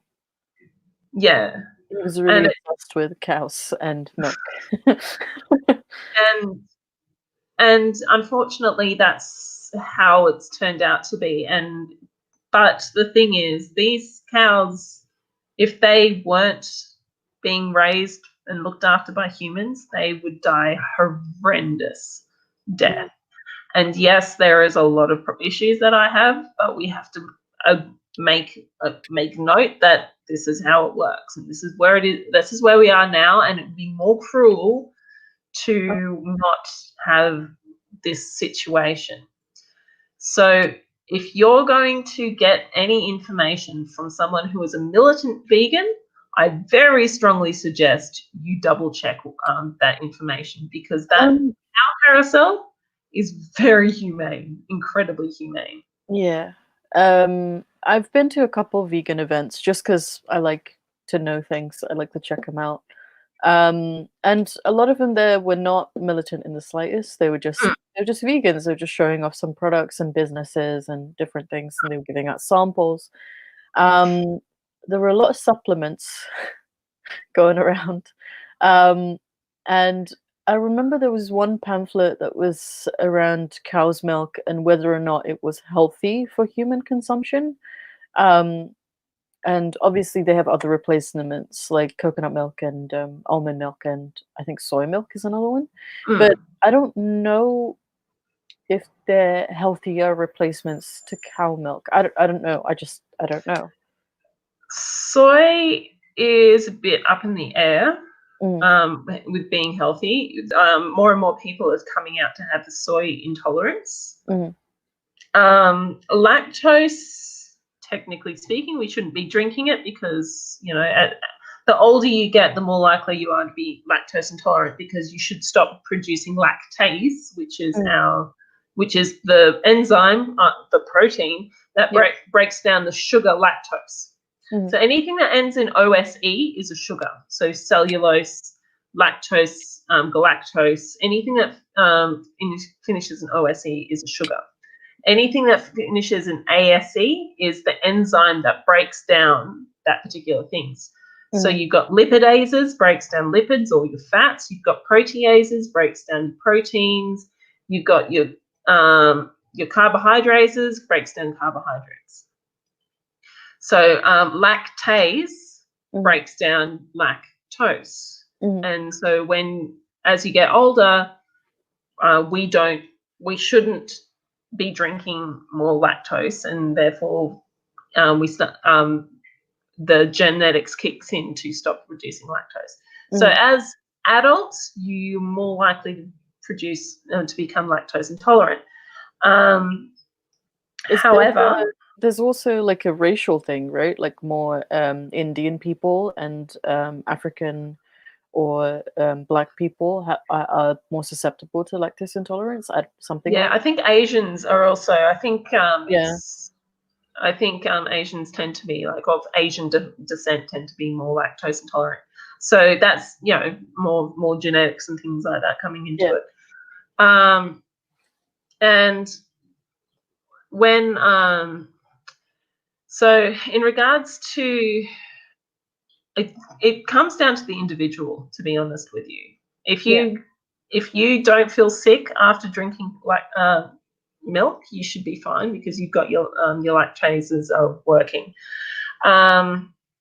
Should we be drinking milk personally? Should we? I don't think we should be drinking as much, to be honest with you, but we should not be eating as much wheat as well. Wheat is one of our biggest issues. Yeah. Wheat is huge. But wheat is in everything. It's in everything. I think something like 98% of people have a slight intolerance to wheat. And this is what I was talking about earlier. Celiac disease is different to wheat intolerance. Okay. What is wheat intolerance? Wheat intolerance is your body has a slight reaction to it. Celiac disease is a full-blown allergy. Yeah. Okay. So, you know, if you don't eat wheat for a week and you look back and you go, oh, I feel heaps better now, then you probably got a slight wheat intolerance. But that just means that instead of having wheat every single day, you have wheat every second day or something like that, or cut down your wheat. But with somebody with celiac disease, you need to get rid of all wheat out of your diet because you Yeah. can get very sick from it. So that's the difference between the two. I just eat a lot of potatoes. Potatoes are good. My diet I is mean, because I'm veggie now and I don't eat well. I just eat a lot of potatoes. Um, it just seems like a balanced medium. They're great. They're you versatile. should do orange sweet potatoes because they have your beta carotenes in it. Yeah. Yeah. Yeah. So. Yeah. I mean, I'm working on it, but like in isolation, I can't be too picky. So Exactly. I just like I remember the last time that I shopped. So I did like a supply run a few weeks back. I just got a lot of frozen food. So like a lot of chips, a lot of frozen veggies, um, croquettes, just a lot of potatoes, just a lot of potato Yeah. chips. Because all the Yeah. vegetarians and the vegans had run in and taken all the vegan proteins, so um, there was just potatoes left for me. Beans are your friend. Beans are my You friend, want but beans. all the Beans are canned good. shit is gone as well. Well, get your lentils and you can soak them for ages and then cook them up. Yeah, I think I might do a supply run a couple of days again, just to throw up a little bit of mixture. Because right now it's just between ramen and potatoes. So yeah, Healthy diet there, sweetie. I'm impressed. I'm 25. I'll be fine. Um, oh, and a healthy supply of alcohol. So Oh, um, that's the main thing. um, no, I'm not. I've been good, and I've reserved it to the weekend. So structure is good for me. Um, I'm not entirely sure if there are any other questions, but I did want to ask as a last thing, because I feel like Mhm. we talked a fair bit about veganism, even though I didn't even mean to bring it here, um, which is great. Like I love conversations that just go anywhere. It's my favorite type of Mm. conversation. I did want to ask how the isolation actually helps in the virus situation, because obviously I've been following guidance. I'm just trying to be a good citizen, do my bit, but I don't fully understand the reason for the isolation because it kind of occurs to me, and this might sound awful, it kind of occurs to me that it's just gonna get everyone because it's airborne. It Um, will. That's the yeah. thing. It will. Okay, so the reason why they're doing this is a couple of things. Main one is that you've heard the saying flatten the curve. Mm, Yeah. So basically what they're saying is that we have to stop spreading the disease mm, because if we stop spreading the disease, or if we slow down the spread of the disease, it allow our health systems to get one person out quicker than people are coming in. mm, So with everyone being in isolation, it means that nobody, like if everyone just stops, the disease will still spread, but if it won't spread as quickly, mm, which means that if you don't do anything at all, you might have.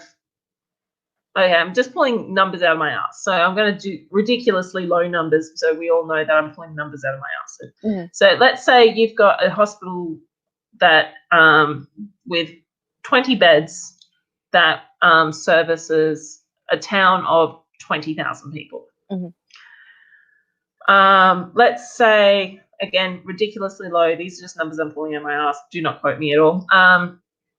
Let's say 10% of the population, let's say 20% of the population gets the disease. That means that would be 40,000, You've used 400 big people. numbers. Yeah. So let's say Yeah, 400 people get the disease. yeah. And then 10% of those people will end up in ICU. Mhm, If they all got it at the same time, the hospital with 20 beds now has 40 people who need that bed. mhm. But we're also forgetting about things like heart attacks, accidents, strokes, Normal stuff. all the normal stuff. They're still happening. Mhm, So those 40 beds may need to be more like 50 beds. Shit. Yeah. So with the flattening of the curve,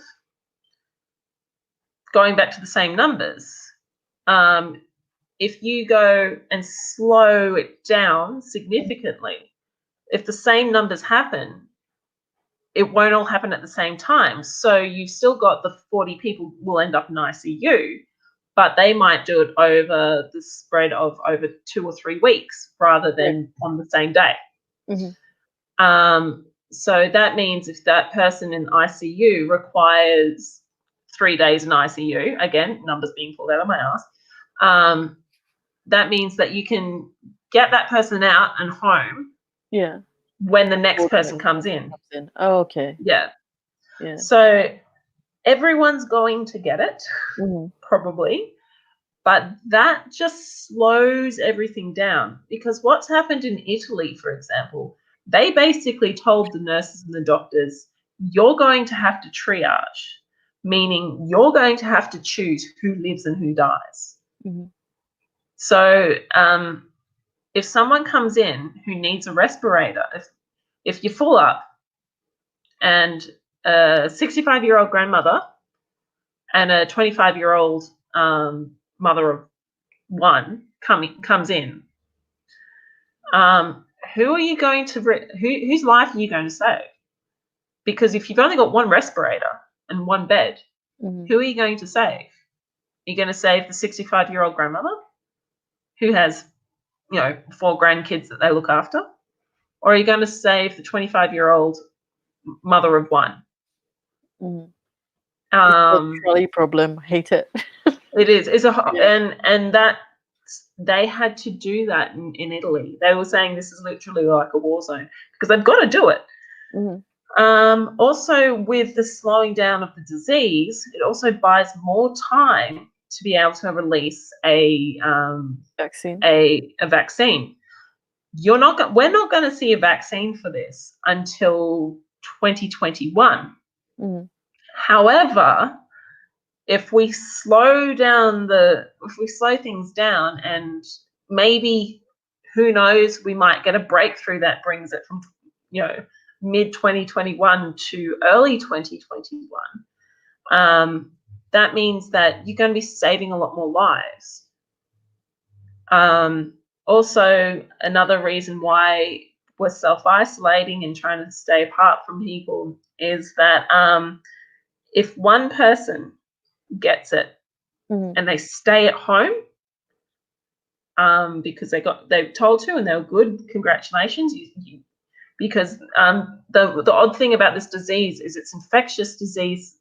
All diseases are infectious before they become symptomatic, or all, if not most. So that's why measles gets spread around pretty quickly, is because there's that latency between being infectious to having having the signs, having the symptoms. The weird thing about this particular virus is that it's up to 2 weeks. So if somebody who's been exposed and is infectious for 14 days, but they stay at home for those 14 days, their infections stop at them. And that will help save people's lives. Because if that person stops there, if that infection stops with them, that means everybody who they could have infected did not get infected by them. They might get infected later, but by then, later on, you're starting to see the herd immunity come up, which is what vaccines are all about. So you've got that as well. So most people will get this, I think. That's my personal opinion. I could be totally wrong. Yeah. But well, I mean, thinking about it, I thought everyone's gonna get it. It is highly contagious. Yeah. But it's not it is stopping people from getting the disease, but it's slowing down the rate at what people are getting the disease. So they want to make sure that curve stays below the line where hospitals and medical just stays below that. Yeah. And it's not working for a lot of places, but a lot of places are also working. So I think it's just about managing in the UK. yeah. So, I mean, I'm worried significantly about the US because they still haven't really locked down. No, a lot of places are. I know that Michigan's been locked down. Mhm. Um, Washington as there's well, but they've had a lot of mm, outbreaks in Washington and New York. mm. Mhm. And the horrendous thing is that they're allowing religious congregations. I was going to That's do a video on that not today, okay. actually, because I was seeing a lot of Christian preachers talking about the virus and how they're handling it, and they're doing the faith healing garbage.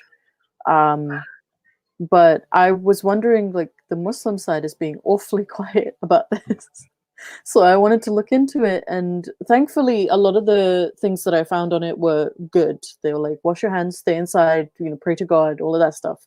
And I was like, yeah, it's not perfect, but Mm. I'll accept it because they're at least giving the right advice to people and telling people to follow the guidance. But there are some people, some specific scholars that actually I used to listen to when I was a Muslim, that are like, if you die of this plague, you die a martyr. And it's like, no, no, why would you say that?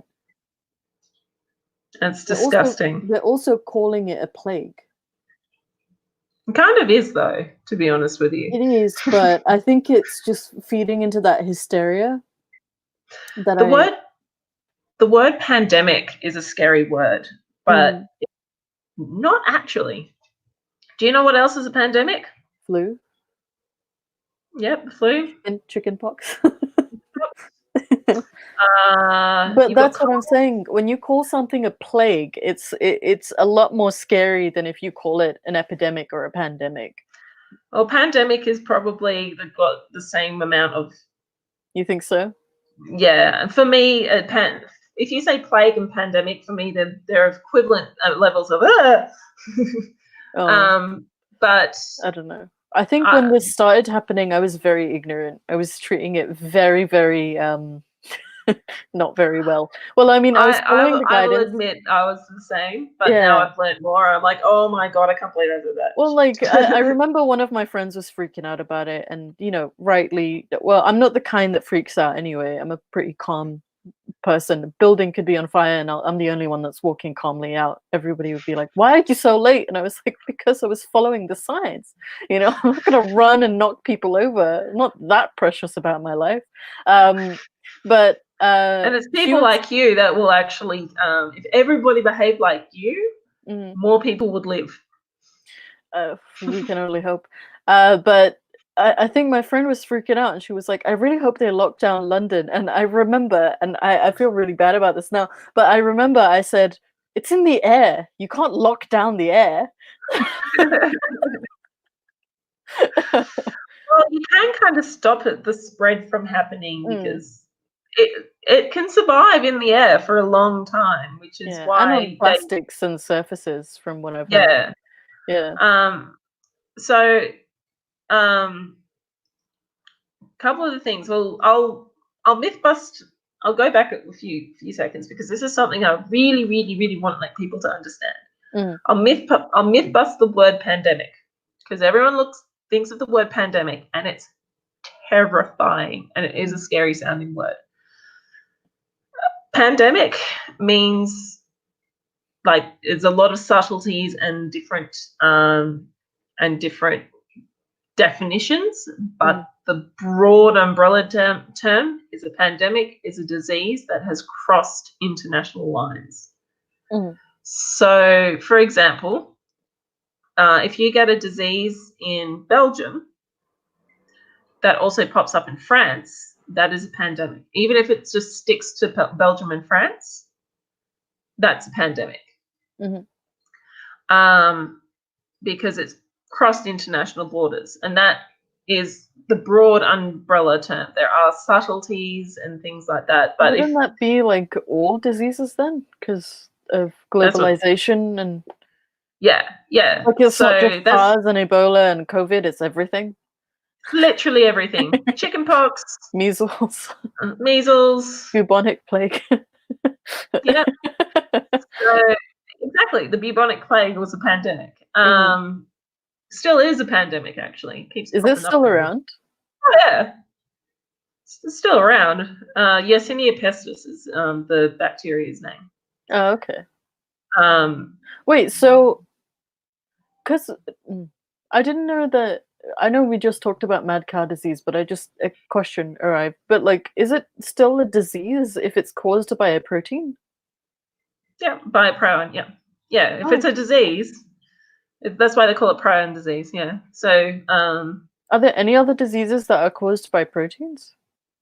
pro, misfolding proteins. Well, you've got the CJD, mad cow. There's a couple of other ones, but they're the two. They're the two most famous Are, ones. like, genetic diseases, are those considered, like, prion diseases? Like No, cystic no, fibrosis and no? no, Okay. because prion diseases are infectious. Oh. Yes, yeah. So, Huh, um, interesting. yeah, that's the scary thing about prion diseases is they're infectious and you can't You have to burn sterilize that shit. them. You got to burn that shit. It's like getting bed bugs. Well, bed bugs. So pandemics are just diseases across international. Epidemics are contained within a particular area. Mhm. So, for example, an epidemic. So measles is epidemic because it can self-sustain because of the anti-vax movements. Um, so epidemic means it's contained within a small area, but it's also measles is also pandemic because it's in Everywhere. lots of different countries. Yeah. But then you've got endemic, What's that? which means that it's It ends you? self-sustaining. Well, it's self-sustaining. Yeah. So if every single in certain areas of the world where there's where there's really low vaccines for measles, Mm. it's endemic because people it can just self-perpetuate within the community. But if everyone got their measles vaccines, then it would not be endemic, but it would be epidemic because it's Mm. contained within a small group of people. And then once those people died or got better, then they will end up. Then the disease has run its course. Mm. If everyone, yeah. So that's the definitions. Pandemic is international.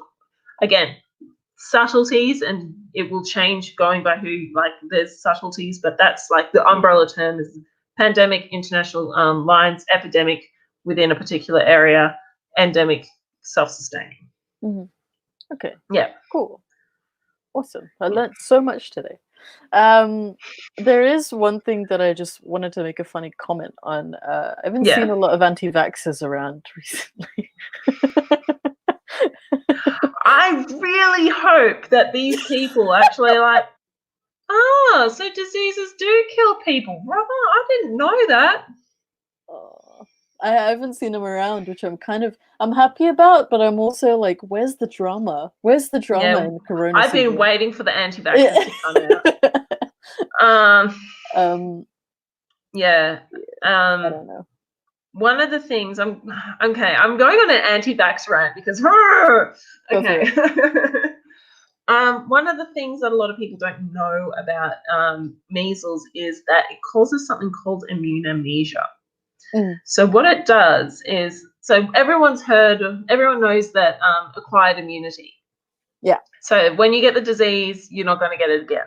antibodies, all of Um, that. Yeah. yeah, antibodies and all that. That's the hope. Sometimes you can get it back, but generally that's the hope. However, measles does something to your immune system. I don't know what it is. I don't know why. It was explained to me, but I'm like,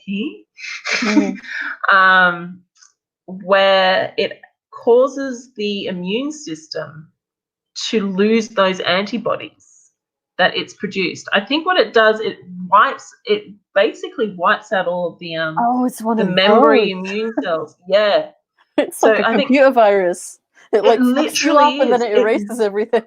It pretty much. It pretty much. I think what it Oh does is it shit. targets the memory T cells.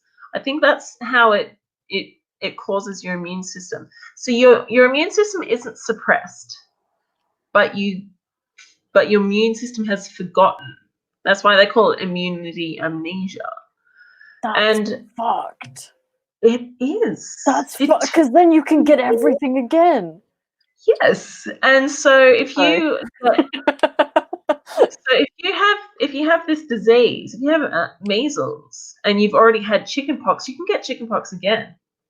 And if you get chickenpox again as an adult, that can Shingles. cause, it's more than people will end up in hospital from as adults. As kids, it's not so bad. It's one of those weird childhood diseases that you get, and Fond it memory kind of, for everybody.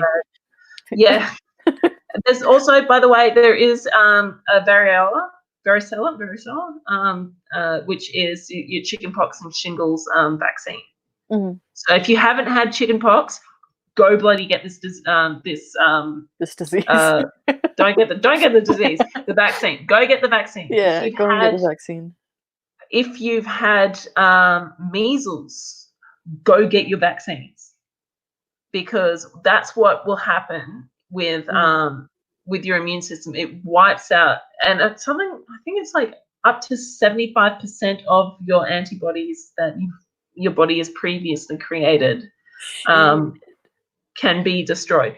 There's a range, and there's also a range, and your immune system will still be recovering years later from getting measles. So measles. So measles. Those poor children with this fucking adults not vaccinating. Exactly. And the thing is, like, everyone's all blah, blah, blah. I did a representation. I did a video called Thimerosal Mercury Autism on my channel, and if anybody is interested in finding out, and because I deep dive into thimerosal, which is the autism causing vaccine, the MMR, mercury containing compound in the vaccine, and I do it's been disproved so many times though. I know. I mean I only know that being a non-scientific person because I work with autistic kids, but it's so dumb. And like every time I see those articles like, oh, we know more people are autistic now than we did 100 years ago, like, yeah, because we're more attuned to it, like we can see the signs because the quicker. diagnostic process has been refined, fine-tuned. Yeah. Because they actually took thimerosal, which is a totally, utterly 100% safe compound, at the levels that is injected into the baby, like anyway. Have you seen those baby diagrams where they have like all the needles in them? And they're like, this is what your baby. Have you seen those? I really want to see a baby covered in all the diseases that those vaccines present. Yeah, exactly. That's a good argument. It's a very petty argument, but it is a good argument. It is a good argument. Yeah, so Critical Cripple says it's why when the measles vaccine came out, there was a drop in all childhood diseases. And it was because measles wipes out your immune system's memory. Anyway, we've been going on for 2 hours. Oh, sorry everyone. No, it's fine. I've had a great time. I've had a great time. I feel like I've learned so much. I should have brought like my notebook. And well, you can watch it back anyway. Because there's like so many things that I want to ask like because you'll say one thing and then it's like it relates to this thing, so I want to ask about that, and then it just becomes a whole other conversation. Like we dived into so many different topics where we started from. I don't even know where we started. I've forgotten. Yeah. But we dived into like veganism, vegetarianism, farming, all of that stuff. We went into milk and grain, and now back into bacterias. Like it's great. I love. It's wonderful. It's a learning experience for me. So thank you for being here. Thank Quite a you. few Thank times, you. a few people have asked, like, are you on Twitter? Are you on YouTube? Like, what do you do? Uh, So, do you want to shill all of your things? I will shill. I will shill away. Okay, so I am on Twitter mainly. If you want to contact me, go through Twitter. Mhm. My tag is at Nervardia. I do have a channel, which is Nervardia. Um, I am on Facebook, but I'm only there just to say, hey everyone, this is my latest video for people who aren't on Twitter.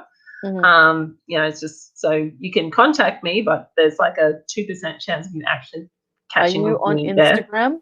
No, I'm not on Oh, Instagram, you need to unfortunately. get an Instagram since I really people don't want want it. Why am I on this? people want a sugar mama who's scientific. Yeah, that's So true. you could have one for your snake. You could have I one for could, I Lucius. could.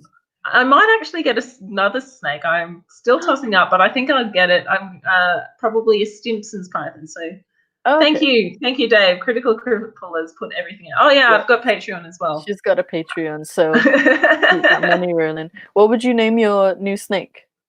Well, I haven't quite figured it out yet. Would it be Malfoy? No. Draco? I have to look at the snake a little bit more. It's If it's the one that I'm going to get, it's going to be an orange Stimpson's python, and they said that they called that one Fanta, so I might just keep it with Fanta. So Fanta. yeah, because it's orange. That's so cute. Yeah, I mean, Lucius is a little like conniving and like it sounds really evil, but like Fanta's adorable. Fanta's it is cute. an adorable name. Yeah. So Fanta, it's like I'm just trying to think of the color. It's like a dirty red. People who've got red hair, but it's kind of like that dirty red. It's like brown. That's no brown. It's red with a tinge of brown. Well, you know what? We can keep the face reveal for when you get Fanta. I'm very Yeah. excited to see him. Yeah. Yeah. Or her. Well, I will also have to go, is it a boy or a girl? Which might take Can you? a year to Okay. figure out. I know I said I was going to close this out, but how the hell do you tell if a snake is a girl or a boy? You can probe it. Which is like you can stick something up its vent. You can pop it, which is like you so they go. Nyeh. I don't do those because I Okay. haven't been trained to do that. You Okay. can also ultrasound the snake. You can ultrasound a snake. Yeah, they can ultrasound the snake. Get the goo in there. I mean, would it be a problem if you had like a girl and a boy snake? I'm not going to have those to introduce. I like that I'm putting it in like childish terms because I don't know if those two kinds of snakes can procreate. They're if you would very want that. similar species. They are very similar species, but they're different species. So they could procreate, but they might. They probably wouldn't have babies. Mm-hmm. And if they did, they'd be hybridized, and then they wouldn't. Those babies They would wouldn't not be. actually. Yeah, they wouldn't be able to procreate. No. If and that's a totally different conversation for another day. I know, but yes, it is. We've been going on for 2 hours. Bad Tempered Badger joined us in the last minute. Welcome. We are going to close up, but feel free to scroll back. Thank you, everyone, for joining. This is probably one of the most populated streams that I've had. People must love you. I love you all too. I don't know why you love me, but I love you anyway. You're fascinating. You're a fascinating human being. And we love having conversations. This is probably one of the longest streams that I've had as well in a while. So thank you for joining, and thank you for having this conversation with me. It's been a blast. Thank you. And I hope to see you another time. Everybody who's in the Yeah. chat, remember to like, share, subscribe, all that good stuff, and check out Nervardia. I'll throw in a card probably at the beginning of this video after it's done processing to your channel and whatever else I can link you in. I'm still learning how to use YouTube. Me too. But yeah, thank you, and we'll see you in another stream. I don't know who All I'm right. gonna have next. Bye. Ooh, bye. Oh, don't forget, don't give yourself the raw prawn.